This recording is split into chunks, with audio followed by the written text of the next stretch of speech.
Buenos días y bienvenidos a todos a la tercera charla del ciclo de conferencias que hemos organizado por el 50 aniversario del Club de Montañas Geológicas.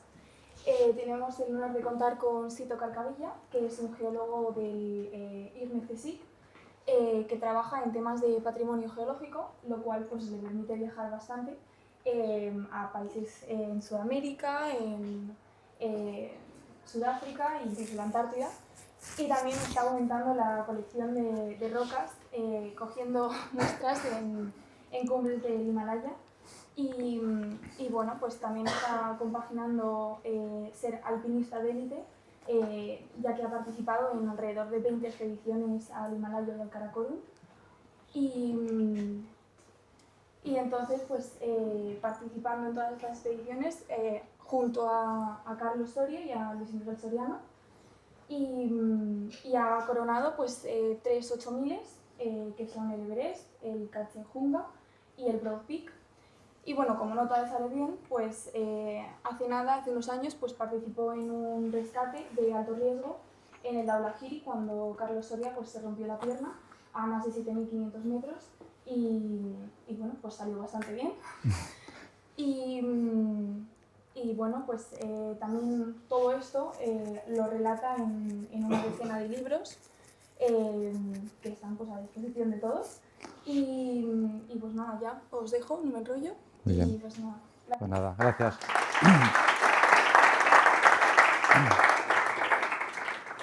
Gracias, Nere, por la presentación. Pues nada, gracias a todos por venir. La verdad es que es un placer que hayáis contado conmigo los del Club de Montañas para este 50 aniversario y sobre todo en esta fase en la que estáis de volver a crear o que el Club de Montaña vuelva a tener actividad, pues nada, sabéis que toda la ayuda que se pueda prestar podéis contar conmigo.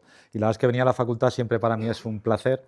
Vengo con frecuencia, la semana pasada estuve en una tesis y luego aparte soy miembro de la comisión de calidad como asesor externo, así que vengo a la facultad con cierta frecuencia y siempre es un placer. Así que nada, muchas gracias por la invitación. Antes de pasar a contar lo que os he venido a contar, quería dar la enhorabuena también a los chicos del Club de Montaña por haber elegido esta imagen como cartel, que es una foto de Gustavo Schultz, no confundir con Guillermo Schultz, que es otro geólogo un poco anterior, que fue un geólogo que trabajó bastante en la cornisa cantábrica y además fue uno de los primeros ascensionistas al Naranjo de Bulnes y abrió una vía nueva para subir, ¿no? O sea que representa muy bien esa dualidad entre geólogo y escalador o geólogo y alpinista. Que en España hay buenos ejemplos, pero sobre todo en el panorama internacional hay algunos que son fantásticos. No sé si sabéis que durante muchas décadas varios de los récords de altitud, o sea, de los picos o lugares más altos a los que había llegado una persona eran geólogos. Entonces, por ejemplo, en el año 1936, un geólogo que se llamaba Noel Odell subió al Nanda Devi y fue hasta que los franceses subieron en el año 50 a la Annapurna, el pico más alto subido por una persona, y era por un geólogo. Incluso Bagger, que era un geólogo también, este era británico de la Universidad de Oxford, durante muchos años tuvo el récord de máxima altitud alcanzada por una persona, aunque no era una cumbre, que eran los 8600 metros en el Everest.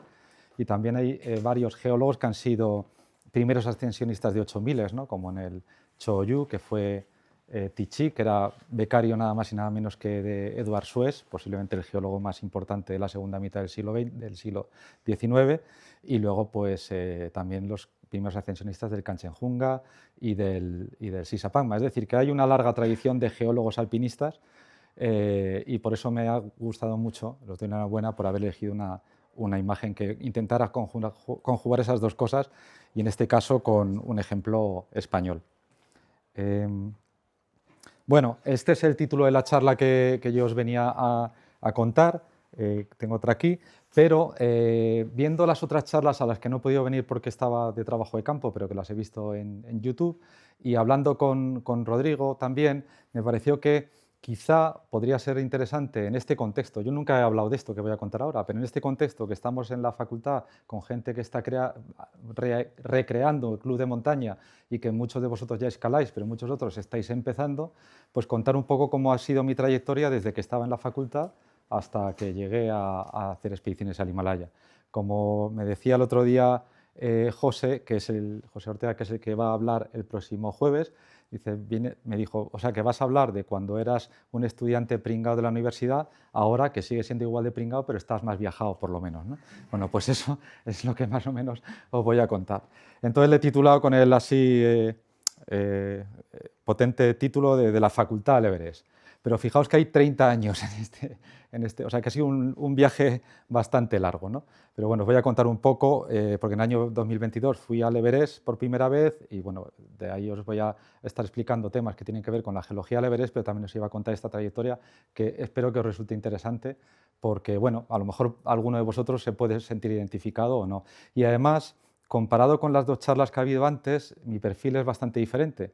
La charla de Cherokee, si vinisteis, Cherokee lo dijo muy claramente, el primer año aprobó 2 o 3, el segundo año ya ni se examinó en ninguna. O sea, su objetivo era escalar y luego ya si eso, aprobar la carrera, lo cual me parece fantástico y lo cual siempre me ha dado mucha envidia.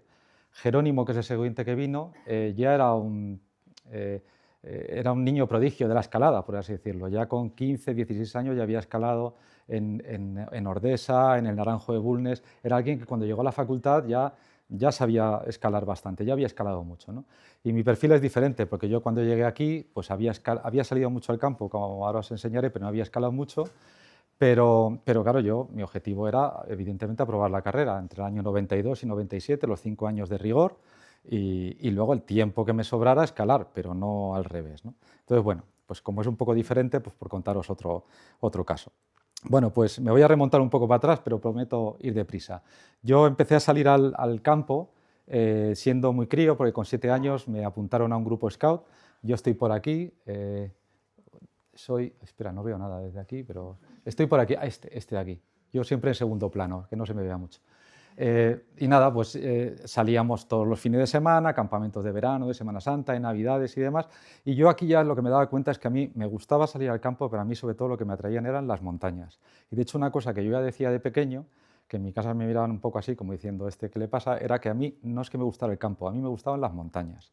Así que lo del grupo Scout estaba muy bien, de hecho estuve vinculado a ellos durante mucho tiempo, pero a mí me llamaba mucho la atención, más que, como digo, el campo, ir a montañas. Recuerdo que fuimos a un campamento, yo soy aquí con 9 años o una cosa así, y fuimos a Picos de Europa y pues con el Naranjo de Bulnes de fondo. La verdad es que estos 3 deben estar en la cárcel ahora mismo, porque eran 3 piezas de mucho cuidado, pero bueno, pues si los reconocéis, no me asociéis a ellos, pero bueno, el caso es que recuerdo que yo quise salir en esta foto, ¿no? Porque tenía el Naranjo de Bulnes detrás y me llamó mucho la atención y, bueno, pues eso, esa atracción hacia las montañas. Ya siendo también muy crío, llegó a mis manos este libro de Messner, que como sabéis es la primera persona que subió los 14 8000 y en el año 78 subió con un compañero al Everest sin oxígeno y en el año 80 lo repitió ya solo, ¿no? Y bueno, pues ya aquí esta historia me fascinó totalmente. Y también tengo el recuerdo de que, no sé por qué, porque yo era muy crío, bueno, aquí ya debía tener 13 o 14 años, pero a mí me impresionó mucho y me dejó la idea de yo a este sitio quiero ir. No sé cómo ni por qué, pero sé que quiero ir. En mi entorno no había nadie que escalara, no había nadie que hiciera montaña, con lo cual es algo innato que no sé de dónde sale, pero que yo tenía esta atracción. En aquella época también estaban los programas de Al filo de lo imposible, que no me perdía uno. Bueno, no sé, yo iba intentando conseguir información que tuviera que ver con la montaña, pero lo tenía muy difícil, no había internet, evidentemente, no había YouTube, con lo cual pues era lo que rodeaba a mi casa, a mi barrio, a mi colegio, a mi instituto, es que esa era mi vida, ¿no? Y ahí no había nada que tuviera que ver con la escalada, excepto el grupo Scout. Así que, haciendo valer mi influencia, con 15 años, les propuse que en vez de hacer un campamento de verano estándar, que por qué no hacíamos un campamento itinerante, y entonces diseñé un recorrido de 21 días en el que empezábamos en Canfranc y acabábamos en Andorra, y estuvimos recorriendo todo el Pirineo, una época en la que todavía no existía el GR y demás. Yo estoy por aquí, y así me fui con estos 12 o 13 amigos al Pirineo, pues eso, a recorrer el Pirineo. Como curiosidad, esta chica de aquí, no se le ve muy bien por la gorra que está a mi lado, es Ana Belén Úbeda, que fue una de las primeras madrileñas en hacer 8º grado escalando. Éramos amigos desde los 7 años, todavía tenemos mucho trato y amistad. Bueno, el caso es que cuando subimos este collado, que es el collado de Izas, la foto es una castaña, porque es una foto que tiene 30 y tantos años, bueno, no, incluso más, y está escaneada, pero yo cuando subí aquí al collado de Izas y vi que al llegar al collado lo que tenía atrás eran todas montañas y lo que tenía delante eran todavía más montañas, aquello a mí me fascinó totalmente. Yo estaba acostumbrado aquí a subir a Guadarrama, que subas donde subas, estás viendo o la cuenca del Duero con Segovia o la cuenca de Madrid con... Entonces no existía todavía el Pirulí, bueno, sí, el Pirulí ya existía, ¿no? Pero no las torres. Pero se acababan las montañas. Y esto de llegar y ver montañas y al día siguiente irme al collado de allí enfrente y seguir viendo montañas y otras montañas. Entonces aquí, que estábamos ahí al lado del balneario de Pantiscosa, pues la verdad es que a mí aquí me quedó claro que yo lo que quería es dedicarme, cuando estudiara una carrera, a algo que tuviera que ver con las montañas. Fundamentalmente es que algo que me explicara cómo se habían formado esas montañas y cómo eran así. Todavía faltaban años para que tuviera que decidir. Por fin conseguí llegar a hacer ciertos círculos montañeros. Recuerdo que me llevaron unas cuantas veces a Picos de Europa. Fijaos, piolé de madera, o sea, esto ya es bastante antiguo, y otra vez en Naranjo de Bulnes, ¿no? Ahí. Claro, yo cuando me llevaba gente muy mayor, que sus hijos eran mayores que yo, es decir, que yo iba con padres de amigos mayores y me llevaron unas cuantas veces y realmente para mí ya fue la confirmación, ¿no? Y también dentro de que me gustaran las montañas, que sobre todo me atraía más cuando había nieve, cuando había hielo, el tema invernal me atraía más. Aquí estoy también con esa, fijaos que así haciendo fotos, yo me sentía un súper alpinista, ¿no? Iba con cuerda, tenía un piolé de madera, yo era lo más, ¿no? Pero bueno, poco a poco pues iba aprendiendo más y ya llegamos a descubrir también el Guadarrama. Mi madre no quería que yo tuviera nada que ver con la montaña, le parecía peligrosísimo, tenía mucho miedo que me pasara algo, así que me lo prohibía todo lo que tuviera que ver. Pero se apiadó una vez, que fue cuando cumplí 16 años y me regaló un piolé para que no fuera haciendo el ridículo con el piolé de madera, y todavía lo tengo, ¿no? Ese fue el único gesto que tuvo así. Yo, vamos, me parece muy bien, yo no tengo hijos, si los tuviera lo mismo, no sé si haría algo parecido, pero bueno, la pobre lo que quería era protegerme y que no tuviera problemas, ¿no? Bueno, cuando ya llegó el momento de decidir qué carrera estudiar, había llegado a mis manos este libro, que era un trabajo, el otro día lo estuvo enseñando Jerónimo, ¿no? Es un trabajo que habían hecho Eduardo Martínez de Pisón, Jerónimo López y Pedro Nicolás, y que era sobre geología de la vertiente norte del Everest. Y el libro está en español y otra parte en chino. Y a mí es como si estuviera todo en chino, porque no entendía nada, la verdad, porque eran términos geomorfológicos, yo no había estudiado geología nunca, pero me pasó como con el libro de Messner. Yo vi aquello y dije, esto a mí es lo que me gusta y es lo que yo me quería dedicar. Es verdad que también tuve dudas si estudiar geografía, porque Eduardo Martínez de Pisón y Pedro Nicolás son geógrafos, pero al final leí otros libros y bueno, llegaron a mis manos, fui a la biblioteca y entonces pensé que quizás sería mejor geología. Por cierto, con ellos tengo muy buen trato, ¿no? Con Eduardo, con Pedro Nicolás, con Jerónimo. Aquí está Carlos Soria, que coincidimos hace unos años en la presentación de un libro. Así que nada, yo lo primero que hice cuando llegué a la facultad, cuando me matriculé a Geológicas, fue esto, que es inscribirme en el club de montaña de Geológicas. Recuerdo que el curso empezaba y hasta casi un mes después no empezaban los grupos, y yo recuerdo ese mes como con mucha ansia para apuntarme al grupo de montaña, porque ahí por fin podría conseguir gente que me enseñara, que me explicara un poco. Y aquí me vino una pequeña decepción, y os lo digo por si recuperáis el club. Y era que cuando yo llegué, y estuvo contando el otro día Cherokee cómo fue la historia del Club de Montaña, era gente que tenía mucha experiencia y que lo que querían era comerse el mundo escalando montañas. Entonces, claro, no nos hacían ni caso, porque llegaba uno de primero aquí que no sabía ni hacerse el 8 y, claro, pues era un lastre total. Entonces, la verdad es que pude hacer pocas excursiones con ellos, porque realmente ellos eran muy potentes. Luego había otra cosa, y es que cuando repartían el material que nosotros no teníamos, decían, bueno, pues si 2 personas o 3 personas quieren lo mismo, por ejemplo, un juego de Friends, una cuerda, que se lo lleve el que vaya a hacer algo más potente. Claro, llegaba verano y decía uno, yo me voy a Mali a escalar, el otro, yo al Capitán, yo al Cáucaso, yo al Pamir, y tú, pues yo voy a aprender a escalar en la Pedriza, no hay cuerda para ti. Así que no conseguí prácticamente que me dejaran nada en el club de montaña. Así que no tuve mucho trato con el club de montaña, fue un poco de decepción, sí que conocía a todos ellos, pero la verdad es que aquello no fraguó mucho. También conocí, por cierto, a libros de Javier Pedraza, cuando ya estaba aquí, que también era una persona que había escalado, con lo cual para mí era una referencia. También César Casquet, que había abierto vías en la Cabrera bastante difíciles. O sea que yo veía que en el entorno de la facultad había una cultura de montaña, pero bueno, pues Javier daba clase en quinto, César en tercero y otro grupo. O sea que no conseguía yo hacerme el hueco así. Sí que es verdad que entre los compañeros había cierta inquietud, algunos compañeros de la facultad, pero al final volví a recurrir a mis antiguos amigos del grupo Scout, que poco a poco también se fueron animando y empezamos a escalar. Así que empezamos a escalar en roca, que además era lo más barato, y aquí tenéis, bueno, creo que tenía otra foto. Bueno, pues empezamos a ir sobre todo a Patones, al Vellón, a La Pedriza, estos sitios de ahí. Como no teníamos ni un duro ni teníamos coche, íbamos en autobús. O sea, yo recuerdo muchos días de venir a la facultad, acabar a la 1:30, ir a Plaza de Castilla, coger un autobús, irnos a Guadalix de la Sierra, hacer 10 kilómetros andando, llegar al Vellón, escalar 4 o 5 horas, coger 10 kilómetros de vuelta, volver. O sea que, y eso lo hacíamos 2 o 3 veces a la semana. Así que llegó a haber una época, cuando no había exámenes, claro, en las que realmente escalamos mucho, pero también nos lo trabajamos bastante, ¿no? Fijaos aquí que estaba todavía aprendiendo, no sé ni cómo poner el pie y demás, tengo el brazo ahí fatal. Bueno, pues poco a poco fuimos aprendiendo y fuimos ya ganando nivel a base de pasarnos horas y horas escalando y sobre todo en los autobuses, ¿no? Y pues eso, fijaos aquí que era un poco estilo rebufat, ¿no? Con la cuerda, que como me caiga yo no sé dónde me voy al Quinto Pino. Pero bueno, como no teníamos material porque no nos lo dejaban, pues por lo que había, pues tirabas para arriba y no pasó nada.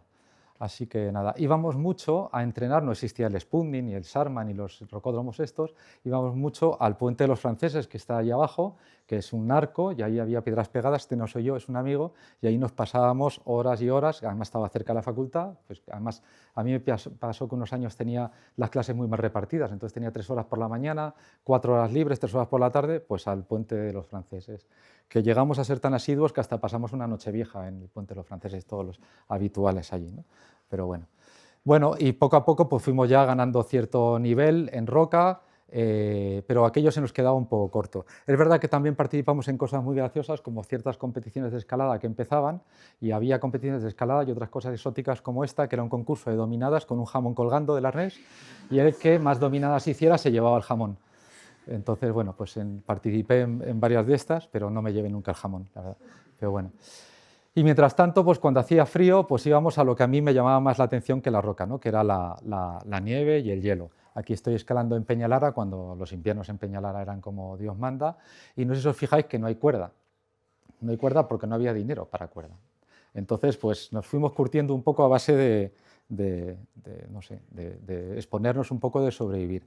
Y aquí os voy a contar una anécdota curiosa, y es que, como vimos que en una de estas nos íbamos a matar, Juan, que era el amigo con el que yo había empezado a escalar, que era casi como un hermano, estábamos todo el día juntos, entre autobuses, yendo, viniendo, escalando, él estudiaba físicas, estábamos todo el día así, pues decidimos ir a comprarnos una cuerda. Aquí está Juan con nuestras cuerdas. Y fuimos a una tienda y nos atendió José Isidro Gordito, que algunos seguro que lo conocéis, que era un glaciarista español muy potente, y entonces le dijimos, hola, venimos a comprarnos una cuerda, bueno, una cada uno, para poder ir con 2 cuerdas de 9. Muy bien, ¿para qué la queréis usar? Bueno, pues para todo, pues cuando vamos a Peñalara, cuando vamos a Gredos, cuando vamos a Riglos, cuando vamos a escalar. No, eso no existe. ¿Cómo que no existe? No, no, no. Las cuerdas tienen que ser o para roca o para invernal. Ya, pero es que nosotros no tenemos dinero para comprarnos 4 cuerdas, solo podemos comprar 2.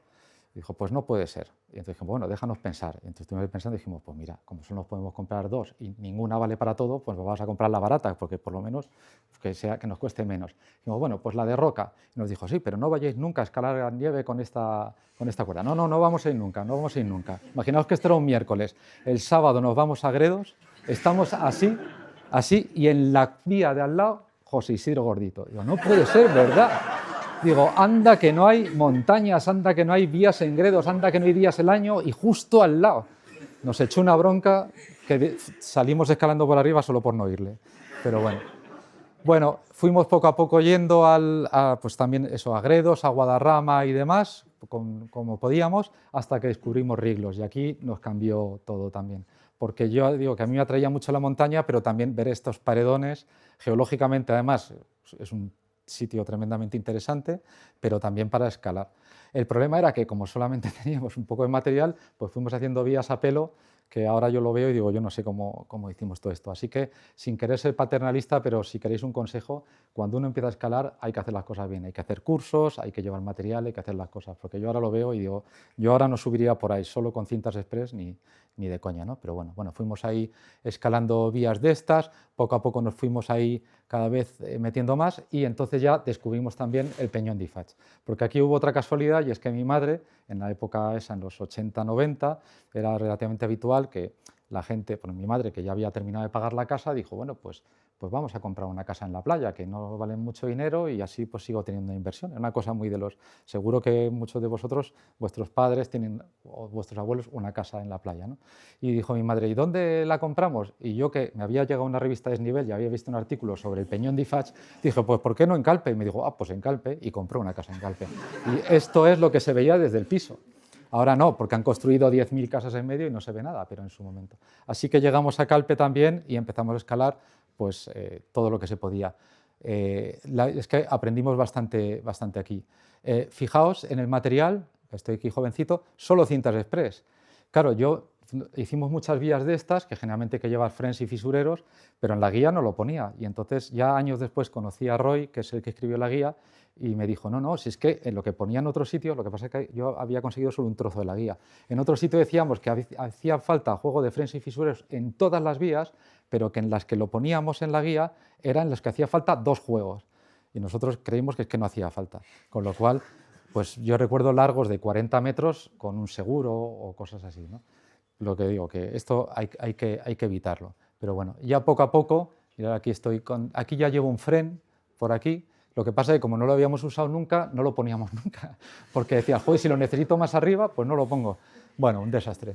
El caso es que ya poco a poco fuimos haciendo vías más difíciles y en la facultad también había conocido a Eduardo Chicharro, que era un compañero de la facultad. Estas son las cuerdas, por cierto, que solamente son para roca, aquí la veis.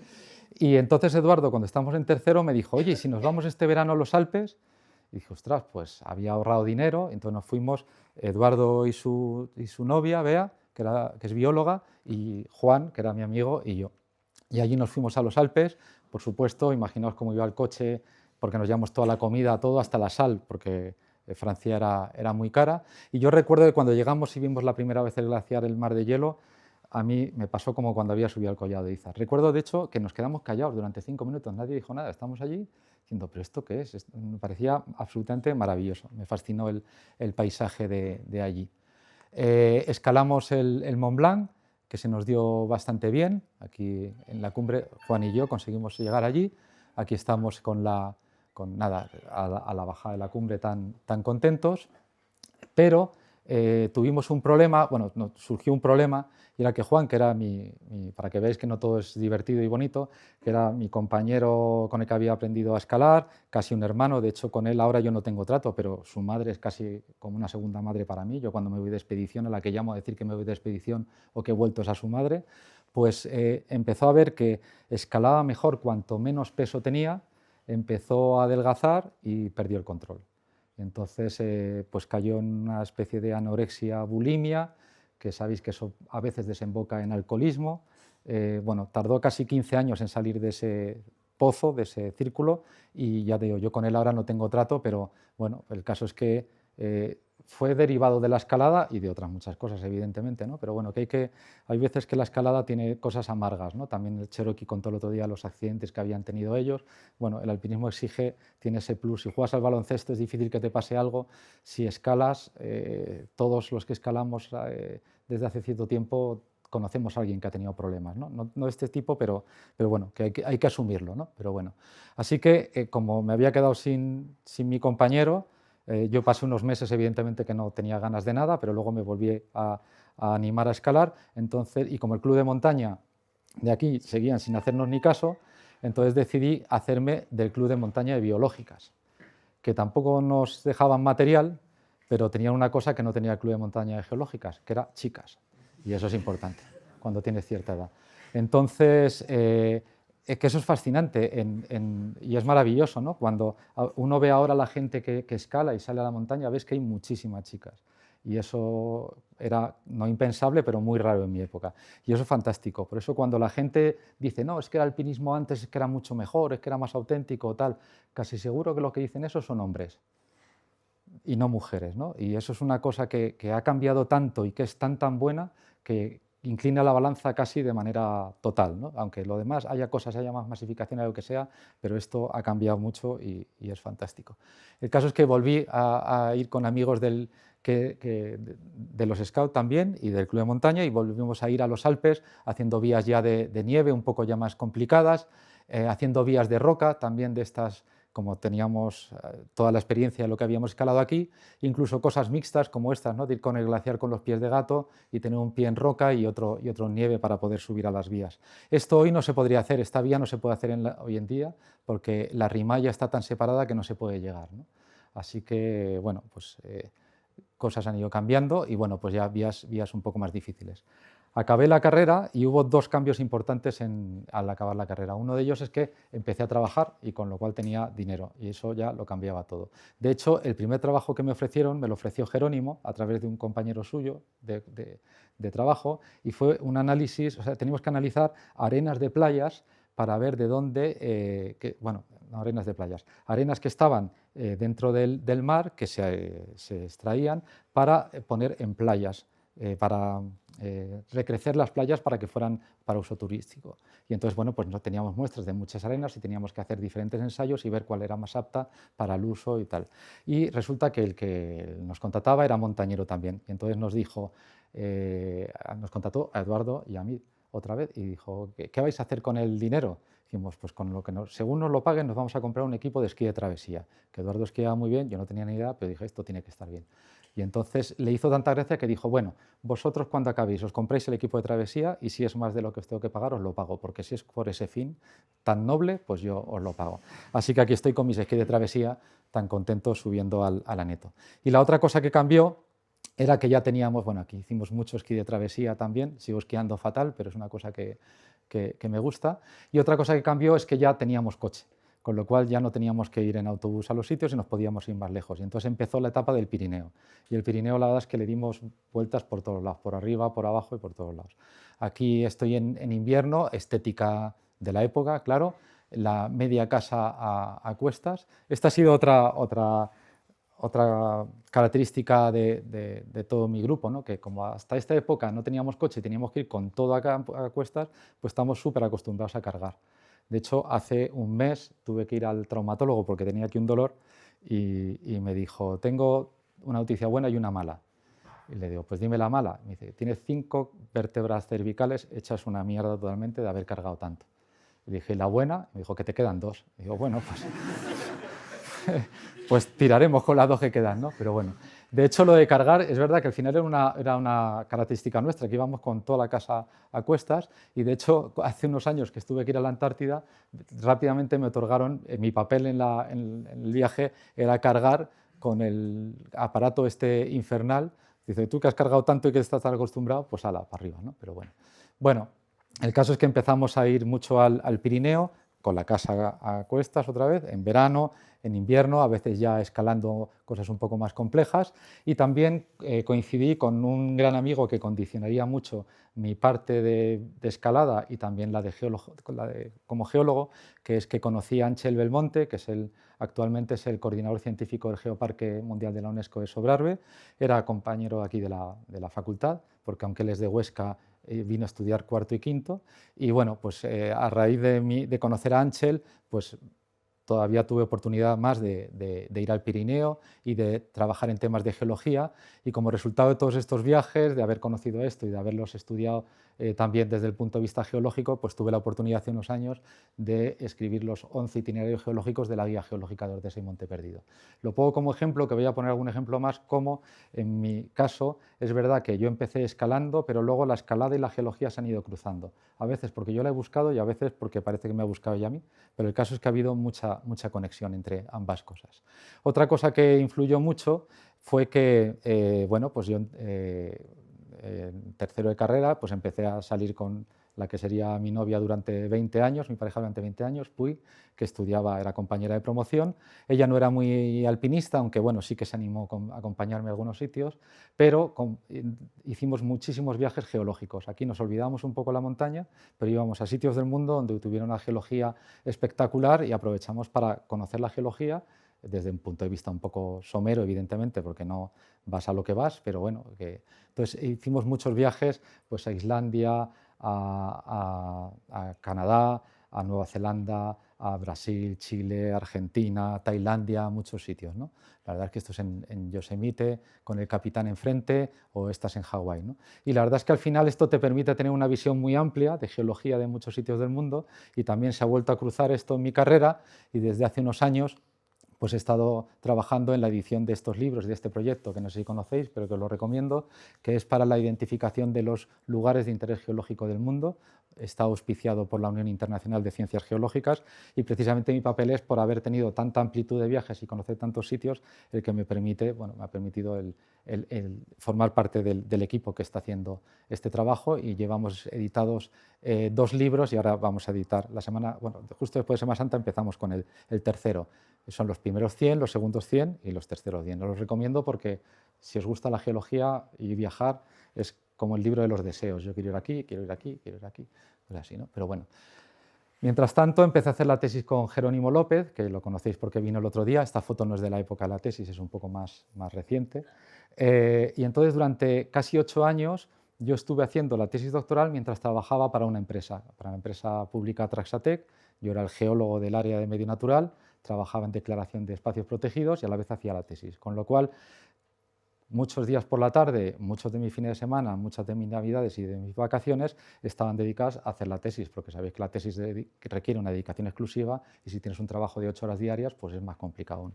El caso es que cuando por fin acabé de hacer la tesis, tras 8 años en los que prácticamente escalé muy poco, sí que salí mucho a la montaña, pero escalé muy poco, y me perdí que mis compañeros tuvieron la época de escalar todo en el Naranjo de Bulnes, de todo en Galayos y demás. Yo todo eso me lo perdí, pero cuando acabé, justo salió la posibilidad de presentarse a una oposición al ICME, la aprobé, y entonces me encontré con una situación que es el sueño de cualquier persona, y era que tenía casi un año de tiempo en el que me iba a incorporar. Desde que aprobabas hasta que te incorporabas pasaban como 10 meses, entonces tenía 10 meses en los que a los 10 meses me esperaba un trabajo fijo, bien remunerado. Yo trabajaba en una empresa y el día de mi cumpleaños me regalé el autodespedirme de la empresa para dedicarme 8 o 9 meses a escalar y a gastarme todo el dinero que no me había gastado mientras hacía la tesis doctoral y trabajaba a la vez. El caso es que le pregunté a Jerónimo. Yo me había fijado como objetivo ir a escalar el Lama Dablam, y fui un día a hablar con Jerónimo para otras cosas, para un artículo y demás, y le dije que quería ir a Lama Dablam, y me dijo, y le pregunté que si conocía alguna empresa. Mis amigos no podían ninguno. Y me dijo, no, pero conozco una persona que se va a Lama Dablam en 15 días, y es Carlos Soria. ¿Tú querrías ir con él? Y dije, pues sí. Y me dijo, pues espera un momento. Y ahí mismo cogió el teléfono, no había móviles, cogió el teléfono del despacho, llamó a Carlos y le dijo, oye, Carlos, estoy aquí con un amigo que quiere ir a Lama Dablam, ¿te importa que vaya contigo? Y Carlos, que es un inconsciente, dijo, pues que se venga. Así que 3 semanas después, y sin haber hablado en mi vida nunca con Carlos Soria, estábamos intentando escalar este montañón. No lo conseguimos porque no pudo ser, no lo consiguió nadie esa temporada, pero el caso es que congenié muy bien con Carlos y me sentí muy a gusto escalando. Al final me di cuenta que todo ese bagaje que había tenido, que es un poco por lo que os lo he contado, todo eso de estar escalando con pocos seguros, de haber estado haciendo caminar mucho para poder luego escalar, el habernos movido por vías de deportiva, por vías de nieve, de hielo, de roca y demás, pues aquí lo podía poner en práctica y me sentí muy a gusto. Unos meses más tarde, Carlos se fue al Broad Peak, a Pakistán, y me dijo, oye, ¿por qué no te vienes conmigo? Y como seguía teniendo tiempo antes de incorporarme al ICME, pues digo, pues me vuelvo a ir. Y entonces ahí me fui con Carlos, ahí ya pues congeniamos del todo, vimos que podíamos funcionar muy bien como equipo, aunque él es 35 años mayor que yo, o sea que es mayor de lo que serían mis padres si vivieran, o sea que es mucha diferencia de edad, pero siempre hemos tenido muy buena relación, y además pues yo me sentí muy a gusto. Bueno, muy a gusto no se siente nadie, pero me encontré relativamente bien por encima de 8.000 metros, me sentí que tenía autonomía. De hecho, el día de la cumbre, por determinados motivos, me quedé solo y estuve pues casi 8 horas caminando yo solo, escalando, porque había muchos rápeles y muchas trepadas a 8.000 metros, había mucha niebla, no se veía nada, y yo vi que en aquel ambiente, que parecía que era un poco extremo, me manejaba bien. Carlos también, y entonces pues me dijo que sí, me podía ir con él otra vez.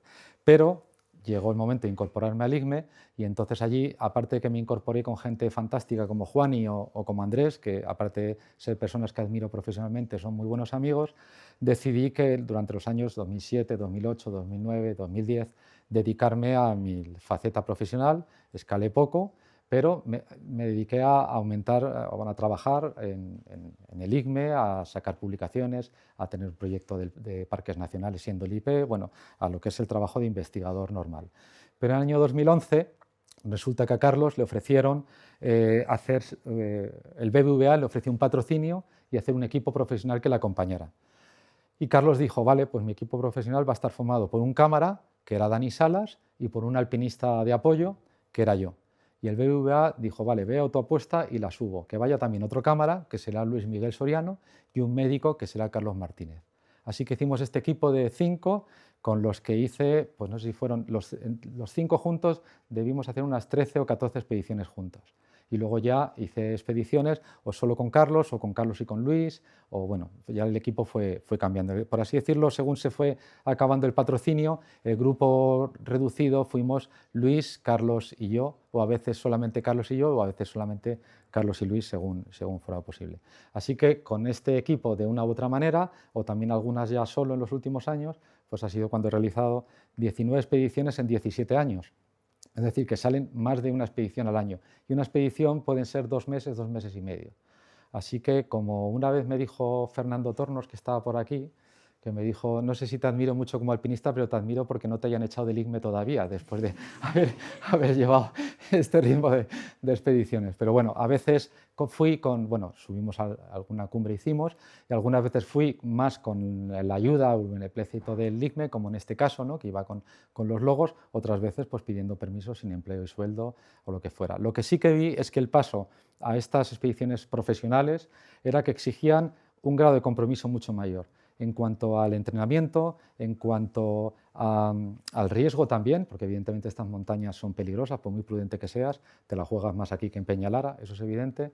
En cuanto a la exigencia física, esto no es del todo sano, para que nos vamos a engañar, el deporte es sano, pero esto es das 3 o 4 vueltas, ir a una expedición de estas y yo, que veis que tampoco es que me sobren muchos kilos, perder 8 o 9 kilos por expedición, bueno, pues al cuerpo le exige. Pero también, sobre todo, tiene muchos peajes profesionales también, porque estar tanto tiempo fuera a veces significa que la gente no sabe si estás, si no puede contar contigo, que he asumido, y también muchos peajes personales. O sea, la vida de alpinista a mí me ha encantado, estoy feliz, me considero un privilegiado, pero hay muchos peajes personales también, pues porque pasas mucho tiempo fuera. Y si a esto le sumas los viajes de trabajo, pues yo durante 4 o 5 años calculé que pasaba aproximadamente unos 7 meses al año fuera de casa.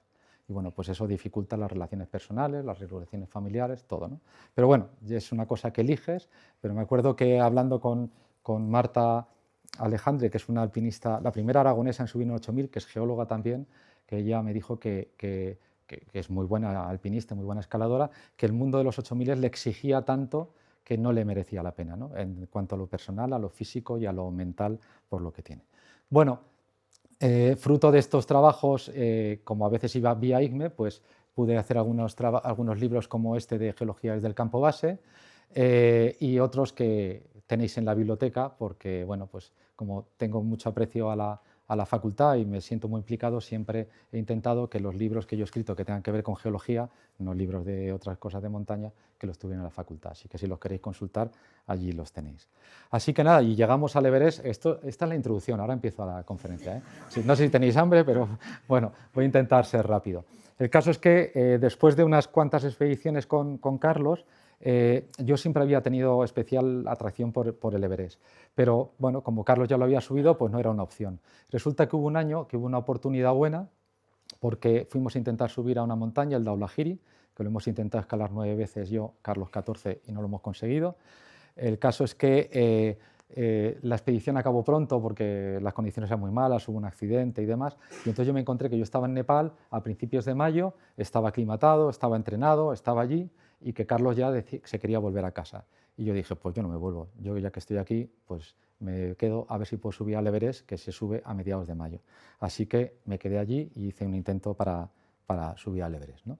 Pero bueno, entonces os voy a presentar la montaña, que es de lo que os quería hablar, porque para mí si hay una montaña grande, de las altas, que reúne historia, como ahora os voy a contar, historia del alpinismo me refiero, reto, paisaje y geología, es el Everest. Entonces, por eso la he elegido. Cuando me dijo Rodrigo y Nere que hablara de algo de geología y montaña, me parece que el Everest es la montaña, ¿no? Bueno, como todos sabéis, el Himalaya tiene 2.700 kilómetros de longitud, se sitúa en Asia Central, hace frontera entre varios países. En este caso estamos viendo el lado de Nepal y el lado de China, el Tíbet, pero que como está invadido por China es territorio nepalí, chino. Y en el Himalaya Central, en la parte, como unos 300 kilómetros de Katmandú más o menos, se sitúa este enorme macizo del que forman parte no solamente el Everest, sino también el Lhotse, que es la tercera montaña, la cuarta montaña más alta, que sería esta de aquí, el Makalu, que es la quinta montaña más alta. El Everest estaría aquí, y el Choyu, que está bueno, no lo veríamos, está al otro lado, pero es un macizo tremendamente alto y compacto. No es como otros 8000, es como el Dhaulagiri o el Annapurna o el Manaslu, que están prácticamente aislados. Estos están todos juntos, incluso el Everest y el Lhotse están unidos por la misma arista. De hecho, uno de los grandes retos pendientes del alpinismo es combinar sin oxígeno la extensión de esas dos montañas, ¿no? Este sería el Everest. Este sería el Lhotse, tiene una vertiente nepalí, que es lo que estamos viendo, una vertiente china, que es lo que da al otro lado, y tiene dos rutas de ascenso normales. La que viene por el lado nepalí, que es esta de aquí, que llegas hasta el Collado Sur y subes, y la que viene por el lado chino, que viene por aquí, subes hasta el Collado Norte, vienes por aquí detrás, subes hasta el Collado Norte y ya subes por este lado de aquí. Luego tiene otras rutas, pero una cosa interesante del Everest que ya llama la atención y que al final volveré un poco es la altitud, ¿no?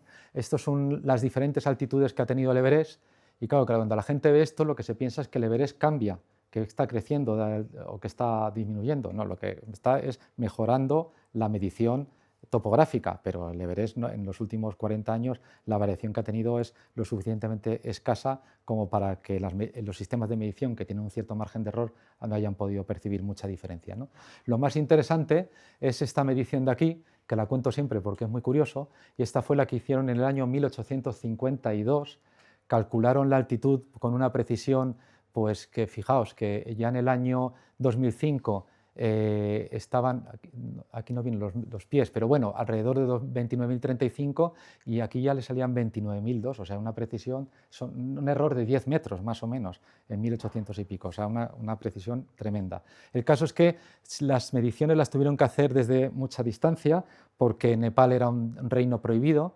Entonces hicieron como 7 u 8 estaciones de medida, algunas de ellas a 300 o 400 kilómetros de distancia. El caso es que cuando ya habían hecho todas estas mediciones, empezó el proceso de corrección trigonométrica del error que había óptico.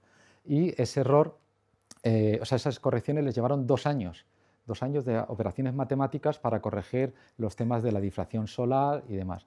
Y cuando ya tienen toda la medición, les sale que la altitud del Everest son 29.000 pies. Esto les pasa por no usar el sistema métrico decimal como el resto del mundo, pero bueno, 29.000 pies. Y entonces cuando el jefe del proyecto viene el matemático y le dice, oye, que son 29.000 pies, y dice, bueno, pero 29.000 ¿cuánto? Y dice, no, 29.000 justos. Y dice, pues no podemos decir que tiene 29.000 pies porque parece que es que lo hemos hecho a voleo.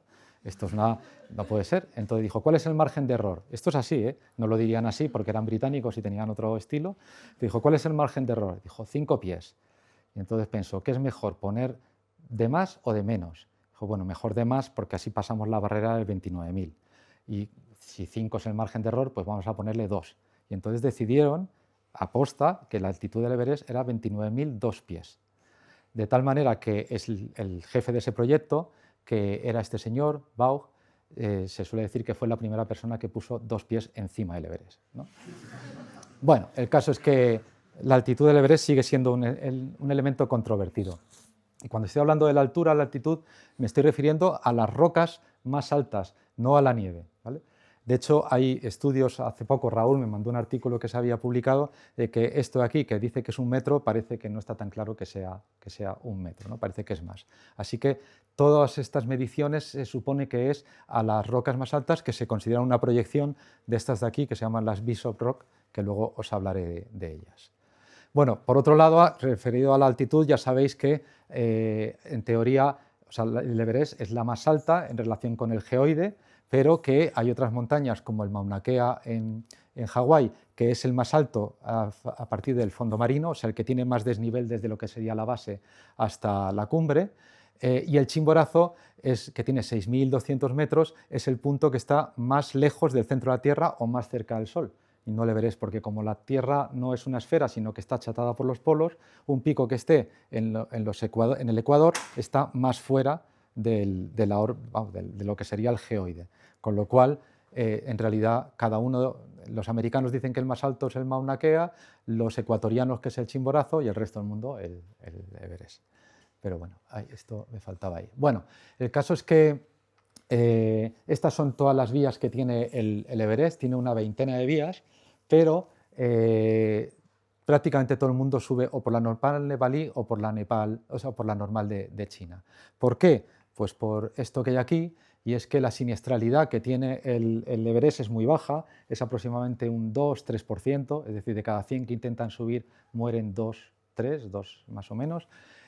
Prácticamente la siniestralidad es la misma en un lado que en otro, en la vertiente nepalí que en la vertiente... bueno, no, perdonad, casi 2/3 de la gente va por la parte nepalí y 1/3 por la tibetana, y esa siniestralidad es prácticamente igual, ¿no? 2/3, 1/3. Fijaos la poca cantidad de mujeres que han subido, yo creo que esto tiene una explicación, pero bueno, ya si acaso luego lo hablamos, y la relación serpas-alpinistas. Esto cada año va cambiando. De hecho, este año, hace 4 o 5 días, China ya ha anunciado que no va a permitir que se ascienda al Everest por China, de tal manera que va a subir este porcentaje, subirá este también. Este de aquí yo creo que se mantendrá más o menos igual, y este sí que cambiará porque cada vez van más serpas en relación a alpinistas. Cada vez el alpinista que va necesita más ayuda porque es gente menos experimentada y requiere más proporción de serpas. De hecho, este es el histórico, pero a día de hoy prácticamente suben 2 serpas por cada alpinista que va, o sea, en número, ¿no? Es el doble. Bueno, esta es la relación de ascensiones al Everest desde el año 53. Voy a pasar esto deprisa, pero para que veáis que, fijaos, 5 en los años 50, 18 en los 60, aquí, y de repente aquí pega un cambio, y sobre todo el cambio grande viene aquí. ¿Qué es lo que cambia aquí? Pues que hasta este momento, hasta el año 91 o 92 más o menos, China y Nepal solo emitían un permiso por ruta y por temporada. O sea, tú querías ir al Everest por la normal, pues solamente iba a haber una expedición, la francesa, la alemana, la inglesa, la que fuera. Y si tú querías ir al Everest en esa temporada, tenías que buscarte otra ruta. Eso que hacía que fuera mucha menos gente, y por otro lado que aumentara la siniestralidad también, porque esa siniestralidad que os he dicho que es del 2-3% es por la ruta normal. Si es por una ruta que no sea la normal, es del 30%. Y también es 2-3% yendo con oxígeno. Si no llevas oxígeno, también es del 30-35%. Imaginaos si encima vas por una ruta que no es la normal y sin oxígeno. El porcentaje de siniestralidad es muy alto. Por eso todo el mundo va por la normal, porque la gente generalmente o eres un alpinista de súper de élite, o poca gente hace ya un alpinismo en el que yo voy a la montaña y voy a salir de allí o por arriba o con los pies por delante, ¿no? Que era una filosofía más de los años 80 o algo así. Bueno, a partir de aquí vino el despegue, y fijaos que ha ido aumentando. Es verdad que, o sea, los números actualmente es que al año suben al Everest unas 600, 700 personas. Pero vemos esas colas, esas fotos que hemos visto de las colas, pero hay que decir también que al Everest se sube 3 o 4 días al año. Es decir, que esas 700 personas se reparten entre 3 o 4 días. Es decir, que por eso se forman esas colas. Pero no es como el Mont Blanc. Al Mont Blanc suben, no es que suban 700, suben 40.000 personas al año. A la Neto suben también del orden de 30 a 35.000 personas al año. Todos los días hay gente subiendo a la Neto. Aquí se concentra solamente en 4 o 5 días. Es horrible la imagen, pero hay que tener... Cuando la gente piensa que el Everest está masificado, no, el Everest está masificado 4 o 5 días al año. El resto no hay nadie. Lo que pasa es que son los 4 o 5 días que se puede subir, pero bueno. Bueno, esto no lo vais a ver porque es un gráfico complicado, pero lo que viene a decir aquí es cuánto recauda Nepal por cada una de estas montañas. Para un país pobre como Nepal, que es el segundo, o sea, su Producto Interior Bruto es el segundo más bajo de Asia, que en Asia hay países muy pobres. El segundo más bajo de Europa, bueno, pero el segundo más bajo de Asia es bastante poco. En los ingresos que recibe por el alpinismo es brutal.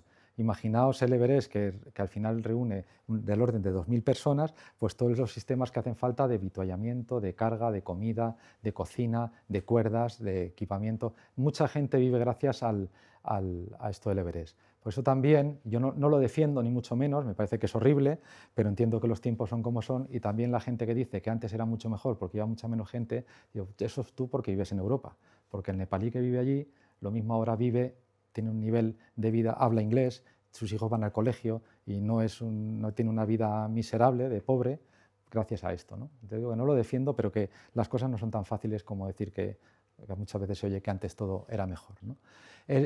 Aquí veis a la gente moviéndose. El principal problema del ascenso por la ruta de la cara sur es que hay que cruzar este laberinto de hielo, el glaciar del Khumbu, que se llama la cascada del Khumbu, pero no es una cascada, es un glaciar colgado que viene de un valle que está a 6.000 metros y se desploma hacia el valle, pierde casi 1.000 metros de desnivel en unos pocos kilómetros, con lo cual se está moviendo permanentemente. Y cada año hay que trazar por dónde quieres ir, con el problema de que de aquí caen avalanchas y de aquí también, con lo cual tienes que elegir el sitio que sea más fácil, pero que no esté cerca de ninguno de ellos. Y este es uno de los, yo digo, de los sitios más delicados para subir al Everest.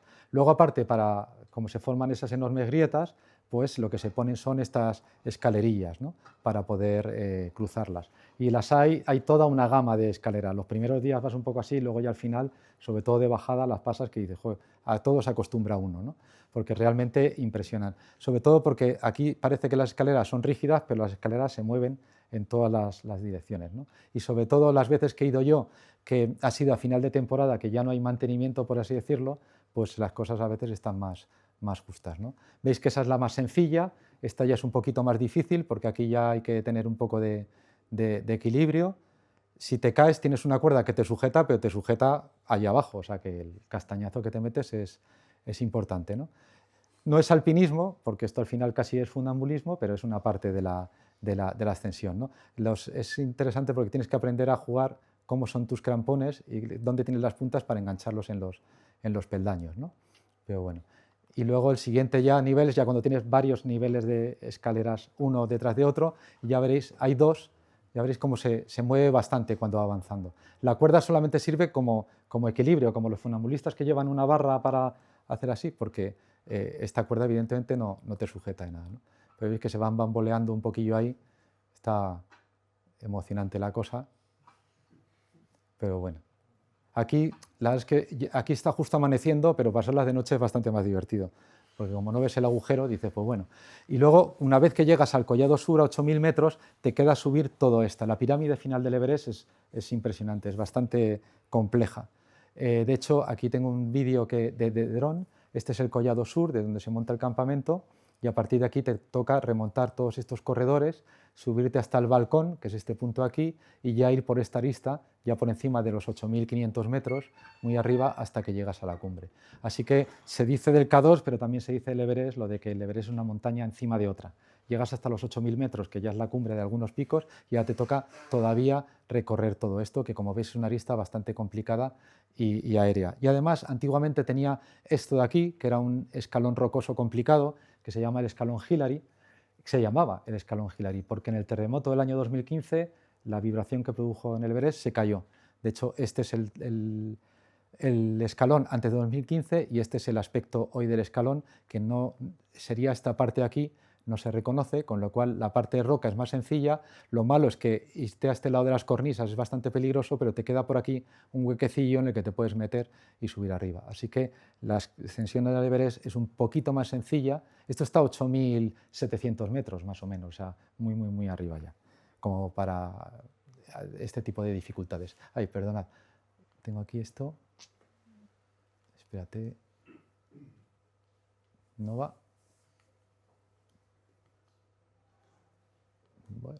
Bueno, pues nada, seguimos aquí. Por el otro lado, por el lado chino, sería la vía de ascenso, viene por aquí, subes hasta este collado y subes por esta parte de aquí. Y la imagen del Everest es espectacular por la cara sur, pero también por el norte. Tiene estos dos corredores, el corredor Norton y el corredor Horvain, que los recorren de abajo a arriba y que realmente hacen, pues es una montaña espectacular. O la arista oeste, que es una de las grandes vías de ascenso al Everest, ¿no? Pero bueno, ahí estaría el Lhotse y este ya sería la vía de ascenso nepalí. Pero bueno. Vale, y este es un vídeo que refleja un poco cómo es el ascenso por la cara norte. Es lo que digo, que llegas aquí hasta el collado. Es una zona que no es muy alta, ya está a 7.000 metros, pero sobre todo está muy expuesta al viento. Toda esta zona ya veis que es muy sencilla de recorrer, no tiene ningún problema, pero realmente es donde te vienen todos los vientos desde el lado de China y es un terreno bastante complicado. Ya digo, por las condiciones más que por la dificultad del terreno, que esto se hace andando sin ningún problema. Incluso, de hecho, aquí está el collado del viento que llaman, ¿no? El collado del viento, que está a 7.000 y pico metros, y ya poco a poco te encaramas en la arista y tienes que ir recorriendo toda esta parte que ya tiene más complicación porque son unos esquistos inclinados buzando hacia el lado donde estamos nosotros, con lo cual tienes que andar por unas planchas que a veces tienen nieve, a veces no tienen nieve, que los crampones resbalan, que vas mal con los crampones, vas mal sin los crampones, tienes que recorrer todo este territorio, allí está la cumbre, todo esto aquí subiendo mucho desnivel, que ya digo que no es complejo, pero no es tampoco cómodo de andar y sobre todo es muy perdedor. Aquí como haya niebla es muy fácil meterte por alguno de estos otros corredores y las dimensiones de estos son tan brutales que como te pierdas es realmente difícil volver a tu camino. Ahora hablaremos de esto de aquí, que son esas bandas amarillas que se llaman, que son unos mármoles del Cámbrico, que son muy característicos. Están buzando hacia el lado chino también y como es una roca muy resistente suponen un escarpe importante que hay que superar. Aquí llegas ya a la cresta y ahora te queda todo este recorrido por la cresta que es bastante complicado, sobre todo porque hay 3 resaltes de roca de diferente elevación, sobre todo el segundo es el más difícil y que de hecho bueno, pues supone la principal dificultad este de aquí para subir al Everest, que se pasa por aquí y de hecho en los años 60 se coloca una escalera de metal, como si fuera una ferrata hecha en casa para poder superar ese tramo porque escalando sería difícil. Aquí veis a la gente llegando a la parte final, pero como veréis desde aquí tampoco es fácil llegar a la cima porque no se puede subir por aquí porque estas cornisas se te caen, con lo cual te tienes que asomar aquí a todo el abismo de la cara norte, cruzar por aquí detrás, subir por una chimeneita estas y llegar ahí hasta ya las cornisas finales y subir a la cumbre, ¿no? Esta es la travesía 8.800 metros, que eso es muy alto. Y bueno, pues ahí al final ya llegarías a la cumbre y si vienes desde el lado nepalí vendrías justo por el lado contrario, vendrías por aquí y ahí estarías, donde está esta persona sería la cumbre y por lo tanto el cruce de las fronteras entre los dos países. Bueno, esto es lo que os decía, que la cara norte tiene esos 3 escalones y la cara sur, vamos a decirlo así, la cara sería el escalón Hillary que se cayó esto de aquí. Y sobre todo se puede ver muy bien estos rasgos geológicos que son estas bandas amarillas, ¿no? Que son esos mármoles del Cámbrico. Cuando la gente me pregunta, ¿es fácil o es difícil subir al Everest antes de pasar a la geología? Pues eso depende, como cualquier montaña y como cualquier 8.000, de estas 3 cosas. De cómo esté el tiempo, como eso pasa en Guadarrama. Un día de ventisca fuerte de Guadarrama no subes a Peñalara, aunque seas el mejor alpinista del mundo. Como haga ventisca fuerte no puedes subir. ¿Qué es lo que pasa con el Everest? Que al ser un macizo tan grande, como os he dicho antes, no tiene valles profundos en las cercanías, con lo cual la predicción meteorológica es bastante ajustada, aciertan mucho. Con lo cual es fácil saber qué día hace bueno y qué día no hace bueno, y aciertan mucho. Por eso hay colas los días que se puede subir, porque está todo el mundo esperando y te dicen hace bueno mañana y pasado, pues va todo el mundo esos días, ¿no? En cómo esté la montaña, lo peligrosa que sea y el equipamiento que tenga. ¿Qué ocurre con el Everest? Pues que es una montaña peligrosa porque la cascada del Khumbu es complicada y la parte de la arista final es difícil y también si vas por el lado chino, pero está muy bien equipada, porque de hecho, como hay tanta gente, los alpinistas no tienen que equipar la ruta, se paga entre todos a un equipo de serpas o de nepalíes o de chinos que equipa la montaña, con lo cual el equipamiento suele ser bastante bueno. Y como estés tú, pues esto ya es tu problema. Pero entonces, ¿el Everest es una montaña difícil o fácil? Pues es relativamente fácil, porque como puedes acertar mucho con el tiempo y además la montaña está bastante equipada, esos días consigue subir gente que realmente no tiene mucha experiencia en montaña. Ahora, si no están equipando esa ruta los serpas o con mal tiempo, es una montaña tremendamente peligrosa. Y aún así, aunque sea relativamente fácil, son 8.848 metros, que son muchos metros de altitud. Entonces, viendo esto del Everest, ¿qué es lo que a mí me gusta? ¿Por qué yo quería ir al Everest? Tenía esa afición. Bueno, es lo que no nos gusta. ¿Por qué no quería ir al Everest? Perdonad. Primero por estas imágenes, ¿no? Esa arista 8.500 metros, esto es horrible. Estoy tapando, perdona. Fijaos esto aquí ni para adelante ni para atrás. Aquí como venga una nube que se meta aquí muere toda esta gente porque los que quieren bajar tienen que ir por el mismo sitio que los que suben, esto está muy alto, aquí no hay mucho espacio para jugar, esto tiene aquí una caída de 3.000 metros, que no se ve, las cornisas, de hecho el año pasado se cayó un trozo de esta cornisa, se cayeron 10 o 12 para este lado, pero por suerte estaban con cuerda y no se cayeron hasta abajo, pero esos han pegado el susto de su vida también. Bueno, pues esto realmente es bastante lamentable. Estas colas también en el glaciar del Khumbu, que es un sitio peligroso porque se mueven los bloques, y fijaos aquí la gente haciendo cola, ¿no? Esto es lo que, aunque nadie te haya enseñado nada de montaña, el sitio donde no hay que estar quieto es aquí, debajo de una torre de hielo que se está moviendo que tiene 25 metros de alto. Eso no hace falta ser gran alpinista, ¿no? O estas imágenes que realmente pues, contrastan mucho con lo que nos gusta del alpinismo, ¿no? Que es estar tú a tu aire, subiendo tus montañas, pudiendo tomar las decisiones, ir a tu ritmo y demás. Aquí tienes uno delante y otro detrás y tienes que ir al ritmo que te deja el de delante y al que te achucha el de atrás, ¿no? Con lo cual esto es bastante desagradable.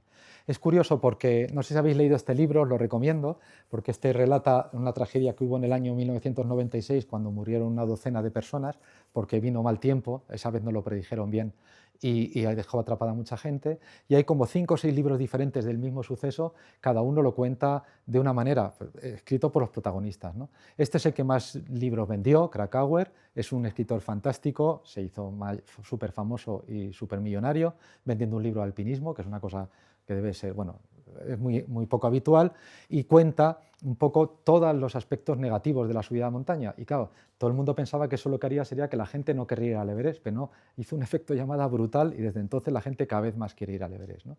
De hecho, en algunos países tiene mucho prestigio haber subido al Everest, y tú vas, por ejemplo, al médico, al dentista, y te pone médico, estomatólogo, no sé cuántos, ascensionista al Everest. Dices, toma ya. ¿Para qué vale eso? Pues para nada, pero es prestigio, es algo que está... Entonces, sobre todo en algunos países, en Sudamérica y en Norteamérica, en América tiene una auténtica fascinación por el Everest, tiene mucho prestigio. Otras cosas que no gustan del Everest, pues evidentemente todas las basuras que hay, aunque estas fotos para mí tienen truco. Yo que he estado varias veces en el Everest nunca he visto una cosa así. Entre otras cosas porque al final de las expediciones, cuando la gente ya, los alpinistas ya, bueno, los occidentales, por así decirlo, los no nepalíes ya se han ido, lo que hacen las agencias son decirle a los nepalíes, tú súbete con la mochila vacía y por cada kilo de basura que bajes yo te doy no sé cuántos dólares. Lo llaman el fast track.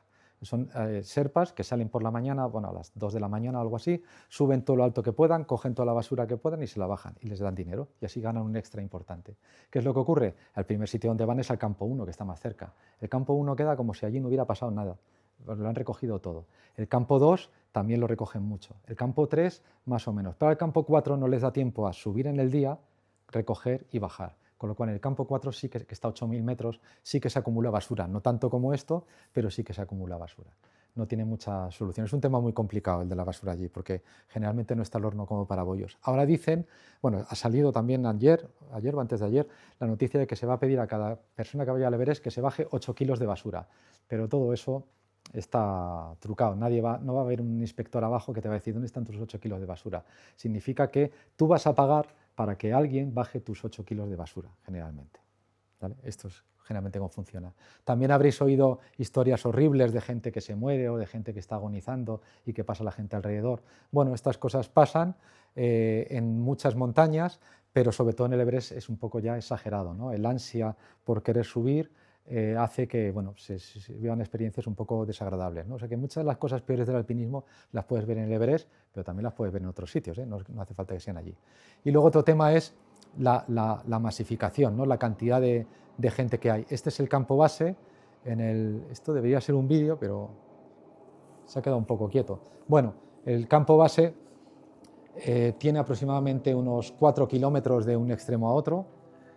Puedes encontrar esta primavera que estuve en el campo base estaba también Luis Miguel López Soriano y yo para ir a su campamento tenía 3/4 de hora de ida y 3/4 de hora de vuelta y estamos en el mismo campo base.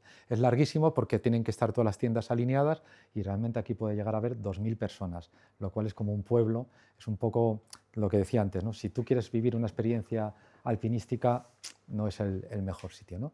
Pero bueno, ¿ahora se está moviendo? Ah, ahora se está moviendo. Bueno, da igual, si es un poco que veáis lo grande que es, que vayas donde vayas, pues sigue habiendo tiendas, hay comedores, hay tiendas más grandes, más de lujo, más de, bueno, pues es como un pueblo pequeñito, pero bueno, paso que total tampoco. Otro tema es el tema de las basuras, se busca una de los excrementos, se busca una foto que no fuera muy escatológica.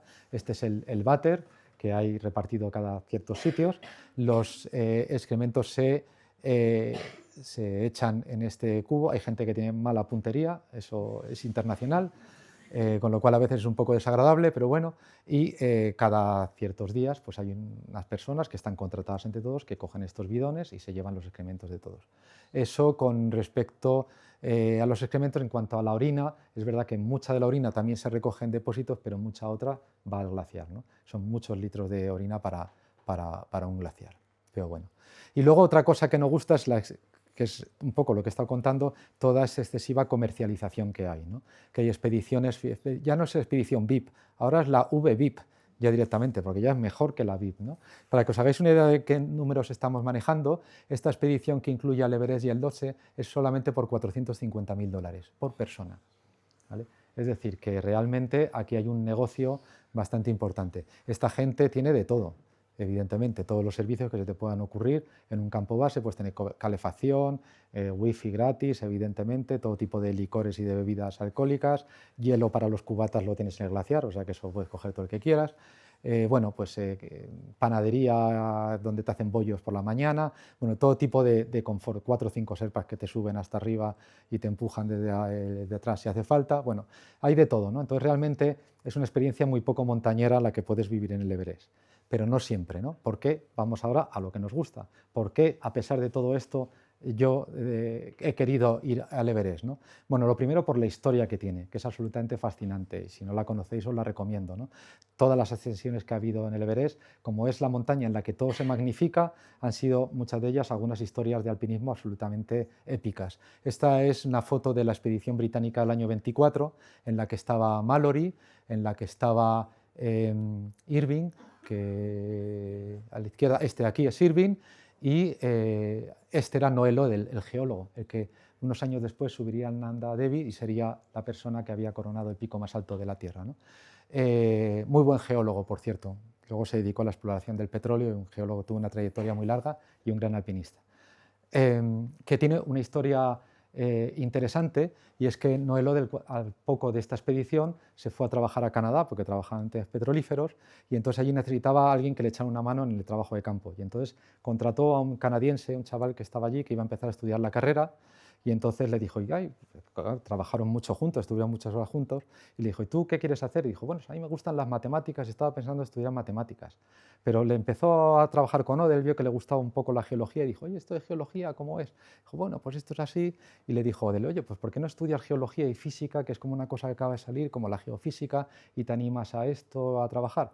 Bueno, pues ese chaval se llamaba Tuzo Wilson, y sería uno de los principales impulsores de la tectónica de placas unos cuantos años más tarde, ¿no? Así que esa es la curiosidad. Bueno, la historia de Mallory, yo creo, y Irving os la sabéis. En el año 24 se lanzaron hacia la cumbre cargados con unas botellas de oxígeno súper primitivas, con una vestimenta que es de coña total, con de paño británico y demás. Subieron hacia la cumbre. El último en verlos con vida fue precisamente el geólogo, Noel Odell, que se dedicó, también muy interesante toda la historia que cuenta mientras que los perdía de vista porque se nubló, que encontró fósiles, bueno, una cosa muy interesante. El caso es que Mallory y Irving se lanzaron hacia la cumbre, se nubló, los perdió de vista y nunca más se les vio con vida, y no se sabe si llegaron a la cumbre o no. Y hay hipótesis de todo tipo, que sí que llegaron, que no llegaron y demás, ¿no? Yo creo que hay una... Bueno, para mí me parece que lo más interesante es el no saber si llegaron o no, más que saber si llegaron o no. Tiene ese romanticismo de ver qué pasó. Yo tengo, luego si acaso, por no explayarme mucho, tengo 2 argumentos absolutamente sólidos, nadie me hace caso, pero vamos, son totalmente sólidos. Uno de ellos que me confirma absolutamente que subieron a la cumbre, y otro que me confirma absolutamente que no subieron a la cumbre, con lo cual pues estamos todos así.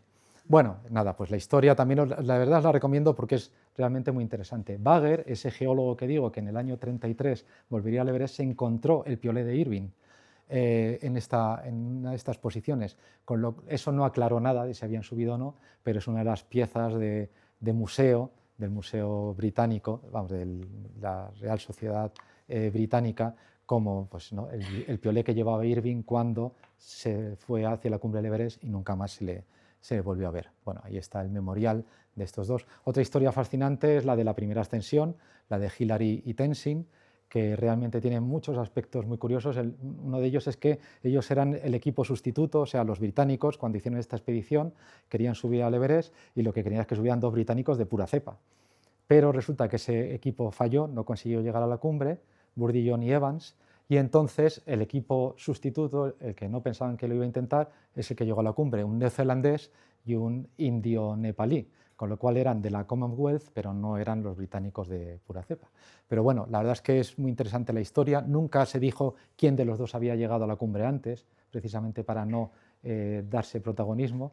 Y esta expedición tiene también 1000 aspectos muy interesantes, por ejemplo, el libro que escribió el periodista que les acompañaba en cómo tenía que mandar los mensajes cifrados a Londres cuando hicieron cumbre para que no les quitaran la noticia a otras agencias y tal, y además, para mayor gloria del Imperio Británico, llegaron a la cumbre justo el día que la reina Isabel de Inglaterra era coronada, con lo cual el Imperio Británico ya estaba que no podía más, ¿no? Esta es la foto de cumbre. Y esta es la noticia de la reina Elizabeth, ha sido coronada hoy y el Monte Everest ha sido conquistado por 2 escaladores en el Herald Tribune, ¿no? Es decir, que bueno, tiene 1000 cosas que son realmente interesantes. A mí, que me gustan las historias de montaña, realmente puedes conjugar muchas de ellas, ¿no? Otra de ellas, que luego hablaré, es la ascensión de Messner en el año 78 con Peter Haberer al Everest sin oxígeno, ¿no? Algo que no se sabía si se podía hacer, de hecho se dudaba que fuera posible y Messner lo quiso demostrar subiendo al Everest con un compañero. Y como Messner ha sido toda la vida el más chulo de los alpinistas que ha habido nunca, 2 años después dijo, pues para que no me digan que he subido gracias a mi compañero, voy solo, en pleno monzón, abriendo una ruta nueva y por la cara norte. Y estaba tan solo que en el campo base, o sea, en toda la montaña, en el lado nepalí, en el lado chino, en todos los lados, estaban solo él, el cocinero y la novia, que se hartó de esperarle y se terminó yendo a casa antes de tiempo. Yo creo que se hartó de esperarle y de él, porque este debe ser telita, aguantarle, pero bueno. Otra historia muy interesante es la de Goran Krop, que este es un sueco que salió de Estocolmo con su bicicleta, tardó 8 meses en llegar hasta el campo base del Everest, allí subió al Everest sin oxígeno, cogió otra vez su bicicleta y se volvió a casa. Tardó 2 años y medio en hacerlo, pero es una cosa realmente fascinante. Le pasó de todo, le robaron la bici 3 veces, la recuperó, porque claro, tuvo que cruzar desde Estocolmo hasta Nepal, pasó por unos sitios, pero bueno, el hombre lo consiguió. Y luego, en cambio, unos años después, se murió escalando una vía muy fácil en Estados Unidos, ¿no? Pero bueno, me refiero que el Everest, casi todas las ascensiones por rutas nuevas del Everest han sido épicas, han sido súper interesantes y realmente es todo muy épico. Y luego otra cosa que yo quería contar también es que estas son las colas del Everest, pero esto es lo que yo me encontré en el Everest. Cuando yo fui estaba solo totalmente. Bueno, he estado 2 veces. La primera estaba solo totalmente porque era ya la parte final de la temporada, con lo cual la gente ya se había ido, y la otra, que fue esta primavera, fui solo porque, como os he dicho antes, la predicción del tiempo dice, hace muy bueno mañana y pasado. Entonces todo el mundo, la marabunta, sube mañana y pasado, pero al día siguiente no va nadie. Con lo cual yo me encontré en circunstancias en las que yo estaba, por ejemplo, en el campo 3, a 7.200 metros, y entre donde estaba yo y el campo base, que había 2.000 personas, no había nadie. Y entre donde estaba yo y la cumbre podía haber 2 o 3 personas. O sea, me he sentido totalmente solo estando en temporada. Lo único que tienes que hacer es ir a contracorriente de la gente. Claro, que es cuando no hace bueno, eso es la contrapartida. Pero fijaos la comparación de las imágenes, es el mismo sitio, este sitio es el mismo que este, aquí no hay nadie. Este sitio es exactamente el mismo que este, estas rocas de aquí son estas de aquí. Es decir, que realmente cuando se dice que el Everest está muy masificado, lo está, son esos 4 días, pero incluso en temporada puedes conseguir estar solo. En el campo base no, pero sí en la montaña, ¿no? Bueno, pues yo también pongo esta foto porque me parece curioso, porque cuando tuve esa oportunidad de ir al Everest, yo sabía que quería ir al Everest, pero a la vuelta se me ocurrió mirar cuántos libros tenía en casa del Everest y me di cuenta que tengo 30 y tantos. Es decir, que aunque nunca me había planteado subir al Everest, parece que sí que me apetecía, ¿no? Desde entonces, ya que se lo he contado a algunos amigos, todo el que encuentra un libro del Everest me lo regala, así que tengo una biblioteca del Everest que si alguno queréis algún libro, creo que los tengo casi todos, ¿no? Y otra cosa que es apasionante y para ya ir centrándonos es la geología del Everest. Como sabéis, hace 200 millones de años los continentes estaban unidos. Es que no sé por qué no he cargado la versión final. Bueno, da igual. Hace 170 millones de años la India empezó a desplazarse hacia el norte y terminaría chocando con Eurasia. La parte de la corteza la parte de la placa india que se chocó y que formó el Himalaya sería el Himalaya, y la parte de la placa asiática que sufrió la colisión originaría el Karakorum, que es otra gran cordillera. Este sería el esquema. Bueno, vosotros aquí en la Facultad de Geología, aunque algunos estéis en los primeros cursos, sabéis perfectamente cómo funciona la subducción y lo que digo, la placa india, el Himalaya, y en la placa tectónica euroasiática la formación del Karakorum. Así que aunque sean dos cordilleras que están anexas, corresponden a dos placas diferentes y funcionan geológicamente de manera diferente. Este sería el esquema básico de cómo se produjo ese acercamiento entre las placas y la subducción.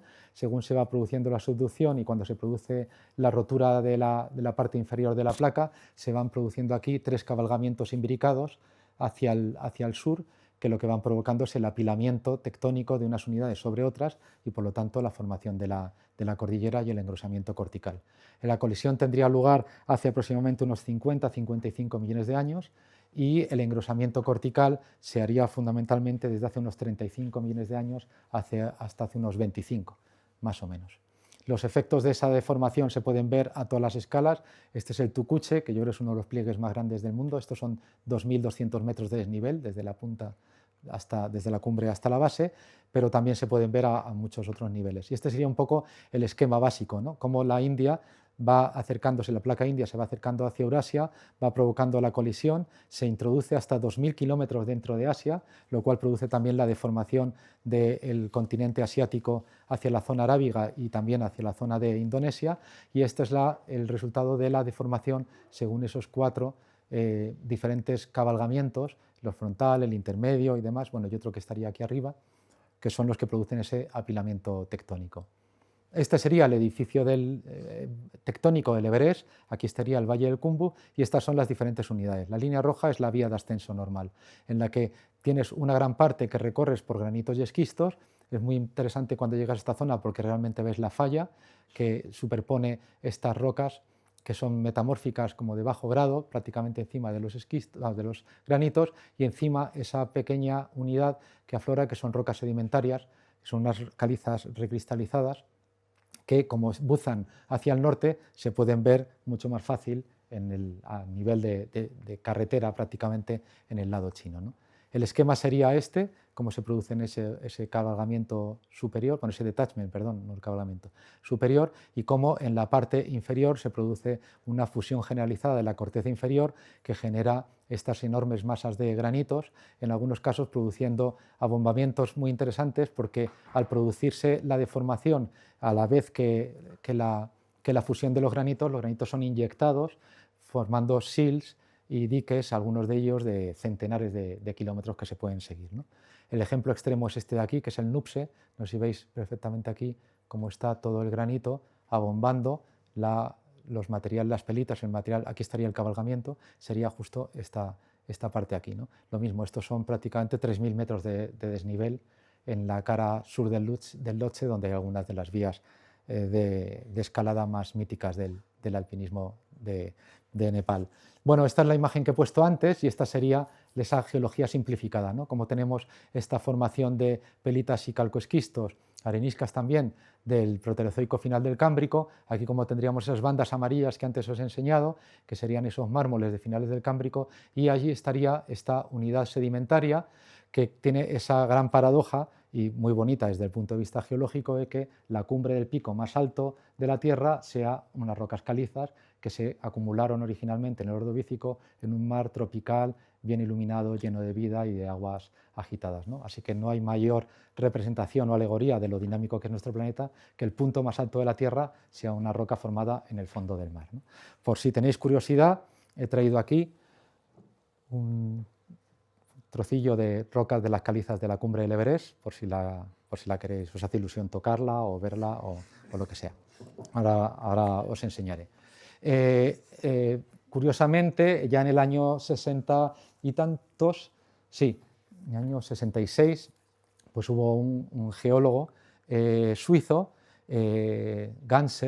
Augusto Ganser, que como habían subido unos suizos unos años antes al Everest, consiguió muestras de la cumbre y llegó a reconocer pues, restos de crinoideos, pero también algunos de otros diferentes pues, ahí, conodontos, hay restos de trilobites, hay algunos así más, ¿no? Y en realidad el ambiente de formación, cuando se formó, sería esta zona periférica de Gondwana, en el que si hacemos un zoom ahí, esta sería la zona del Himalaya, a una latitud de 30 grados sur más o menos, en una zona marina protegida por todos estos terrenos que estaban todavía por aquí y por lo tanto una zona con aguas cálidas y, como decía, bien iluminadas y llenas de vida, como podrían ser algunas de las aguas o de los mares tropicales de hoy en día.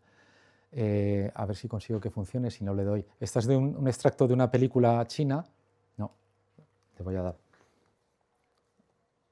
Es bastante sencillo. Para que veáis, esta es de hace unos pocos años, en la que describe cómo llegaron los chinos que subieron al Everest por la cara norte por primera vez en el año 60, y cuando llegan a la cumbre, para gran gloria de Mao y del imperio chino, de repente cogen así y se encuentran una monita. Maravilloso. Pero siguen buscando un poquito más.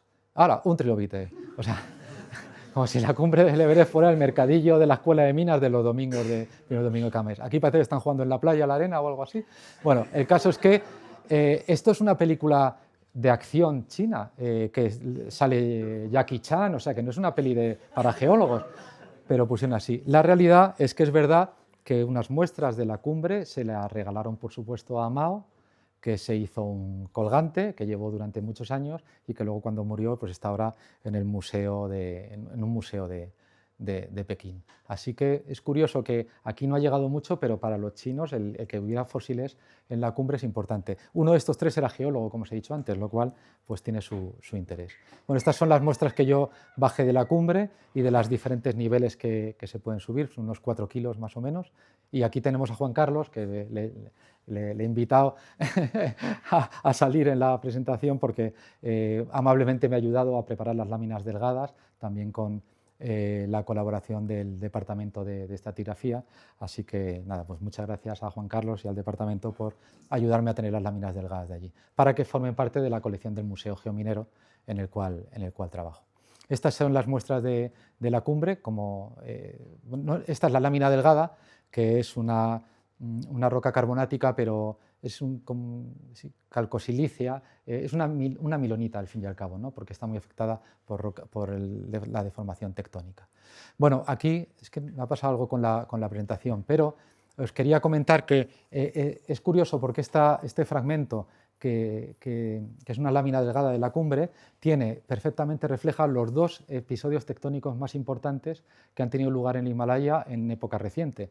Uno de ellos es toda esta alineación que tiene que ver con la deformación tectónica por ese proceso tectónico y metamórfico importante hace 45 millones de años, es decir, cuando se produce el engrosamiento cortical, pero también tiene estas fisuras que cortan totalmente a esa alineación, que son precisamente unas fisuras rellenas de unos fluidos que tuvo lugar cuando se produjo ese detachment que hay a 8.800 metros, de tal manera que es una falla normal, con lo cual es curioso que las rocas de la cumbre estén reflejando tanto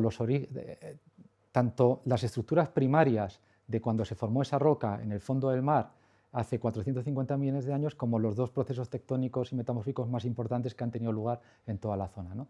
Entonces, son historias que cuentan historias interesantes, incluso que estén reflejadas estos dos episodios en la cumbre, tiene que ver con que la colisión, la tectónica, pasara de lo que se llama de una colisión blanda a una colisión dura. Cuando se produce una colisión continental, generalmente los diferentes niveles de la corteza funcionan de manera desacoplada. No se deforma igual la corteza inferior que la corteza media que la corteza superior, hasta que llega un momento en que la colisión es tan importante que se convierte en una colisión dura, por así decirlo, y se produce la deformación de toda la litosfera o de toda la corteza al mismo nivel. Y eso es lo que ocurrió en este lugar. ¿Qué es lo que ocurrió en ese momento? Pues no solamente la colisión, sino que también nos está hablando, según un artículo que se publicó el año pasado justo, reajustes en estas dorsales que hay aquí, que separaron la placa de la India de la placa de Australia y que por lo tanto impulsaron con más fuerza la placa india hacia el interior de Asia. Es decir, que curiosamente las rocas de la cumbre del Everest también nos están hablando no solo de ese antiguo mar, no solamente de la formación de la cordillera, sino también incluso de procesos tan alejados como puede ser la organización de las placas tectónicas en el Océano Índico. Bueno, aquí tenemos varias fotos de la cumbre y es que sé qué ha pasado. Bueno, tenía aquí. Vale, pues ya unas últimas cosas para acabar, porque esto está siendo muy largo. Es que una pregunta curiosa. Bueno, el Everest tiene 8.848 metros. Sabemos que se puede subir al Everest sin oxígeno porque lo han conseguido muy poquitas personas. La pregunta es, si el Everest el Everest es el pico más alto de la Tierra, no se sabe, pero se calcula que como mínimo, bueno, alrededor de hace, vamos a poner unos 10 millones de años más o menos, una cosa así, podría ser. Si el Everest hubiera surgido en otros periodos de la historia de la Tierra, ¿habría sido posible ascenderlo? Pues actualmente la concentración de oxígeno es de un 20,9%, de tal manera que hoy se puede subir justo. Estamos en el momento tan interesante desde el punto de vista alpinístico en el que solo unos poquitos lo pueden subir, pero no lo puede subir todo el mundo. Si lo pudiera subir todo el mundo porque hubiera más oxígeno, pues sería muy fácil. Si no pudiera subir nadie, sería muy triste. Estamos justo en ese límite. Y curiosamente, hicieron un estudio hace unos poquitos años, una persona que se aburría, se dedicó a esto, a ver a lo largo de la historia de la Tierra durante cuánto tiempo habría sido posible ascender el Everest. Y se descubrió que solamente un tercio del tiempo de la historia de la Tierra, si hubiera existido el Everest, se podría haber ascendido. Porque, por ejemplo, hubo momentos en el Triásico que la concentración de oxígeno bajó hasta el 12%, con lo cual los alpinistas no habrían podido pasar de los 4.500 metros o algo así, pero en cambio en el Pérmico hubo momentos que se acercó al 30%, con lo cual, si hubiera habido alpinistas, podrían haber subido picos de a lo mejor 12.000 o 13.000 metros de altura. Así que tenemos la suerte de estar a día de hoy en ese momento en el que se puede, pero no se puede, ¿no? Por otro lado, también ha habido estudios que lo que han demostrado es que la disponibilidad de oxígeno depende mucho de la presión. ¿Qué significa esto? Pues que la concentración de oxígeno es el 21%, pero en función de la presión tú puedes tener más oxígeno disponible o menos. Es decir, que cuando tú respiras puedes meter más o menos moléculas de oxígeno en tus pulmones. ¿Qué significa eso? Que según cómo cambia la presión, se puede subir al Everest sin oxígeno o no. De tal manera que hay una diferencia prácticamente de 700 metros de desnivel, el equivalente a 700 metros de desnivel, entre un día bueno o un día malo para subir al Everest sin oxígeno. Y 700 metros son muchos metros. ¿Quién subió en el momento en el que, sin saber todo esto, porque esto es de hace 2 o 3 años, el mejor momento para subir es el verano, el peor momento es el invierno? ¿Quién subió en verano sin oxígeno para demostrar a todo el mundo que era el más chulo, abriendo una nueva ruta y demás? Messner, que sin saber nada de geología ni de meteorología, sabía que en agosto era cuando se podía subir más fácilmente al Everest. Pero bueno, es que me falta, no sé qué ha pasado con la presentación, se me han quedado, pues nada. Es un final un poco así porque he cargado la que era la última versión. Pero bueno, lo que quería decir es que, curiosamente, cuando además se hacen otros estudios que otra gente se puso a investigar, si ha habido diferentes orogenias a lo largo de la historia de la Tierra, pues ha habido montañas más altas que el Everest en algún momento de la historia de la Tierra. Y lo que han demostrado los estudios es que el Everest, que tiene casi 9.000 metros, está prácticamente en el límite de lo que físicamente puede soportar la litosfera terrestre. Si tienes un pico más alto, las raíces serán más profundas, de tal manera que están más profundas, a mayor profundidad, la presión de la temperatura es mayor, de tal manera que la corteza inferior empieza a tener un comportamiento un poco dúctil, bueno, la litosfera más bien, de tal manera que no es capaz de aguantar el peso del edificio que tiene encima.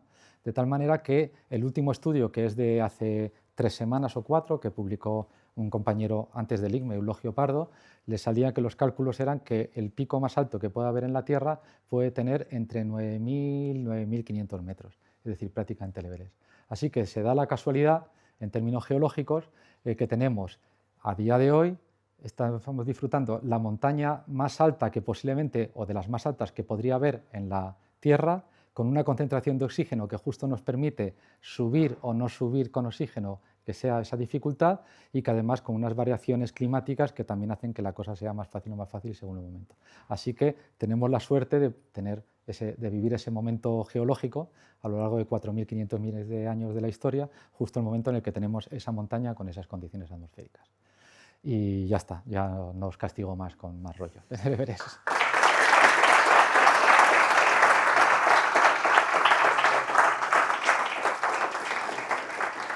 Y perdonad, pero se ve que tenía una versión más antigua y he cargado la antigua, pero bueno. Antes de dar paso a la ronda de preguntas, queríamos dar a Sito queríamos tener un pequeño detalle, todo el club de montaña, y qué menos que hacerle socio de honor. Muy bien, muchas gracias. Muchas gracias, muchas gracias.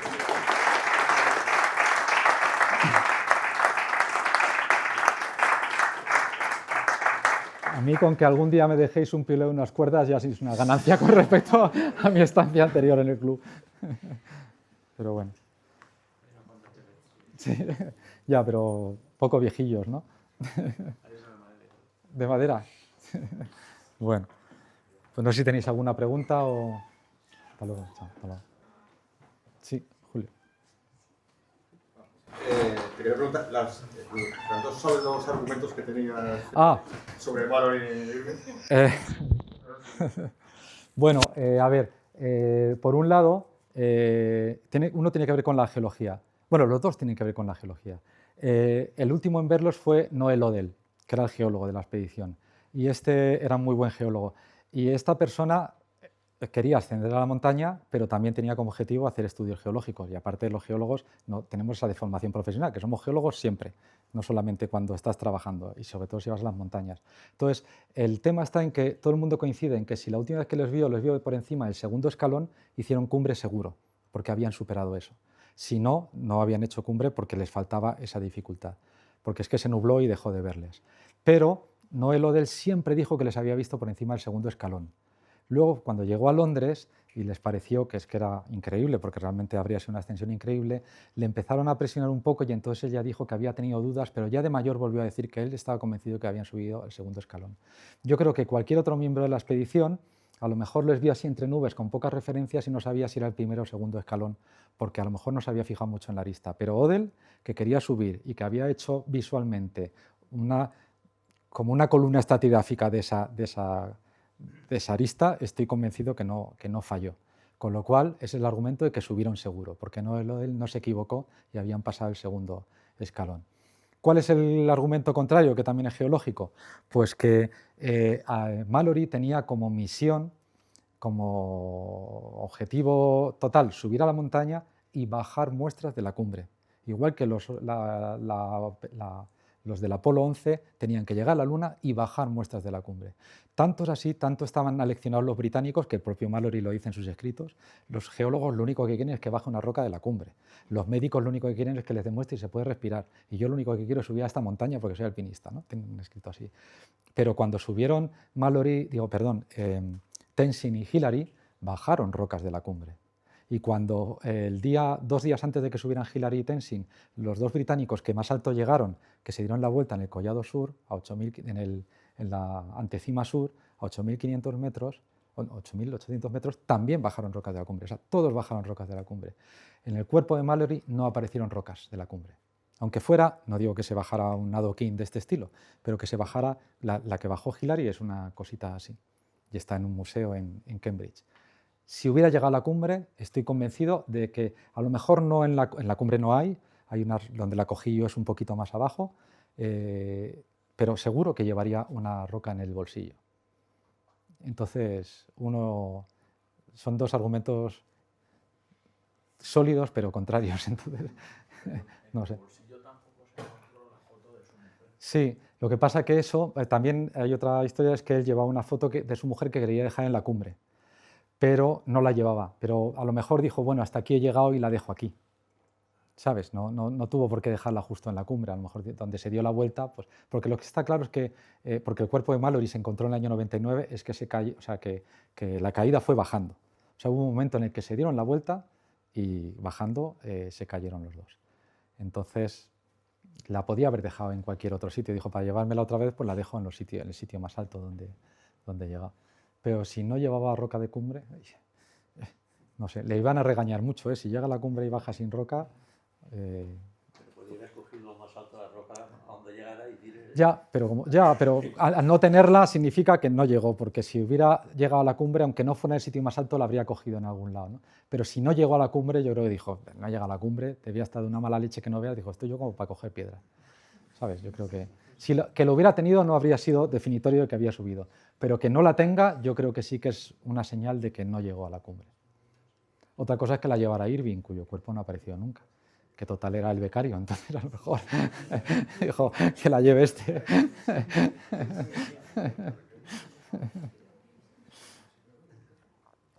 Pero bueno.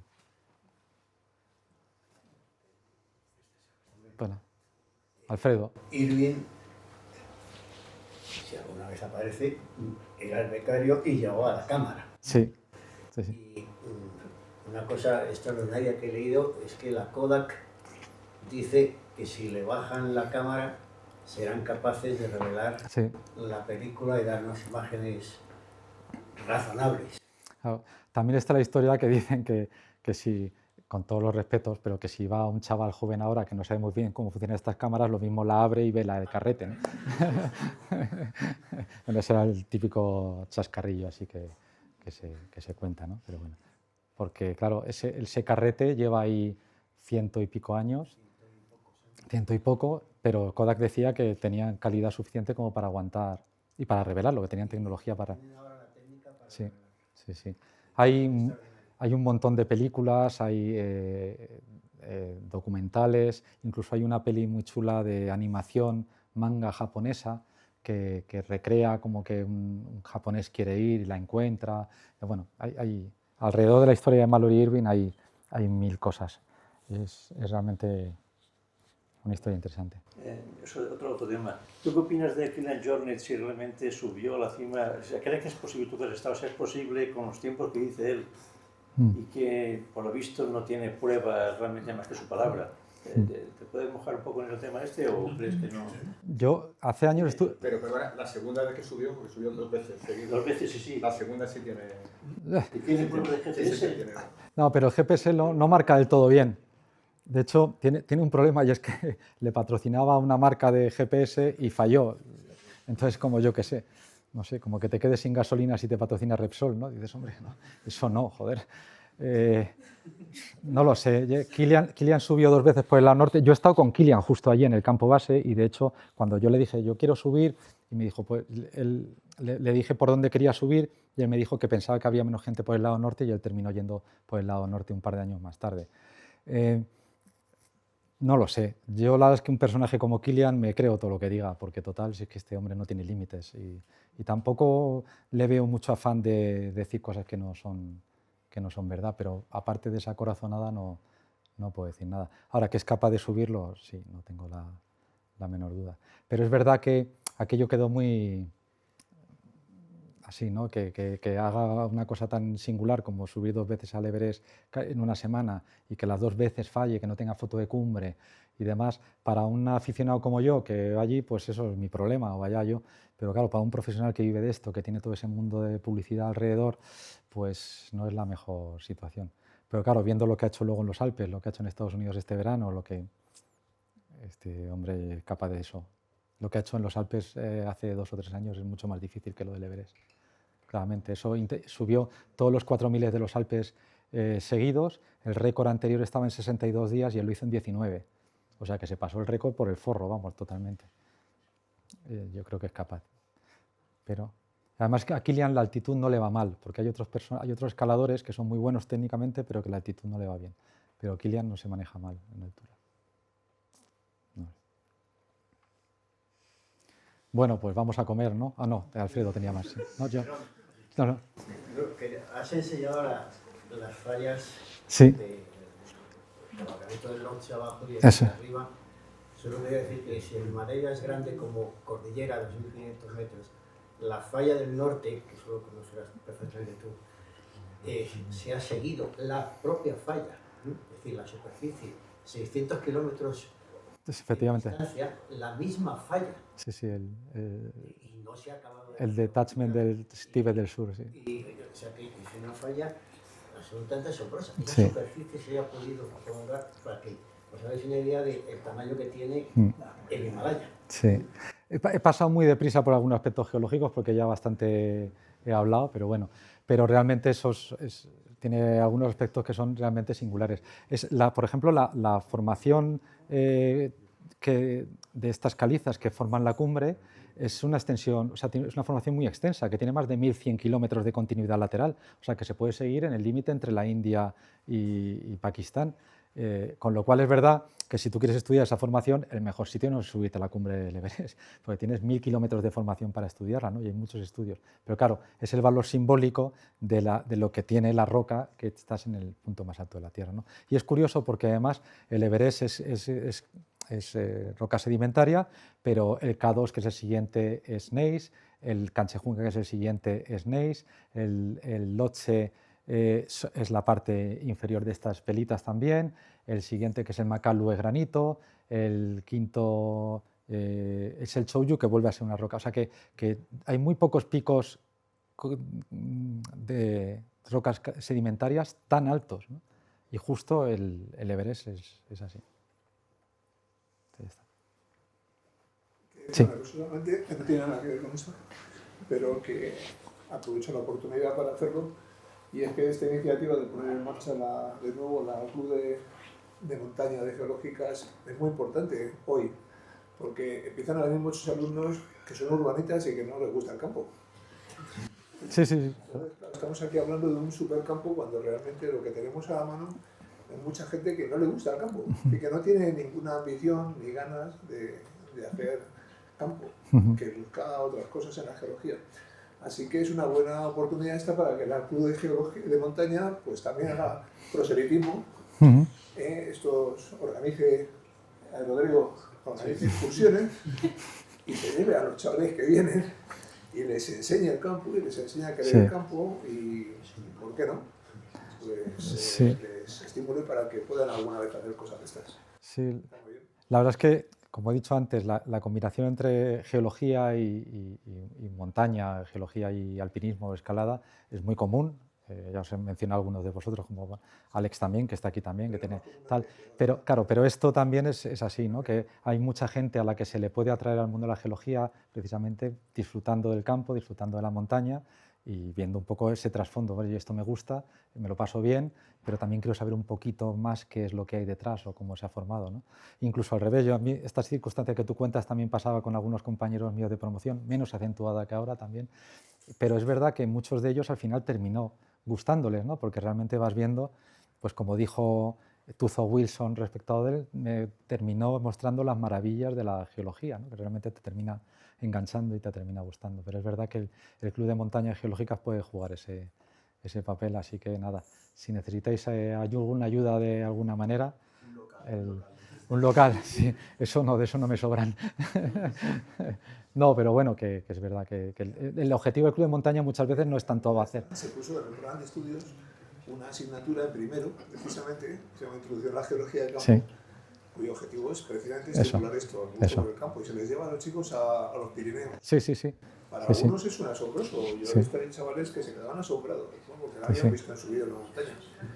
Y a partir de ahí se intenta generar, estimularles la vocación también para que a partir de ahí se animen a quedarse en geológicas, ¿no? Pero es necesario, es importante, porque hasta ese momento no se han enterado, viven en la ciudad, viven en algún barrio del sur de la ciudad, no tienen no tiene eso. Luego también se junta que a mí me pasó que yo no había estudiado geología antes de llegar a la facultad, así que sabía que me gustaba por todas estas que fui investigando, pero hay gente que no ha salido mucho al campo antes, ¿no? Pero bueno, en la facultad, pues nada, ojalá sirva para eso también. Así que, pues nada, bueno, pues muchas gracias a todos y nada, nos vemos otro día.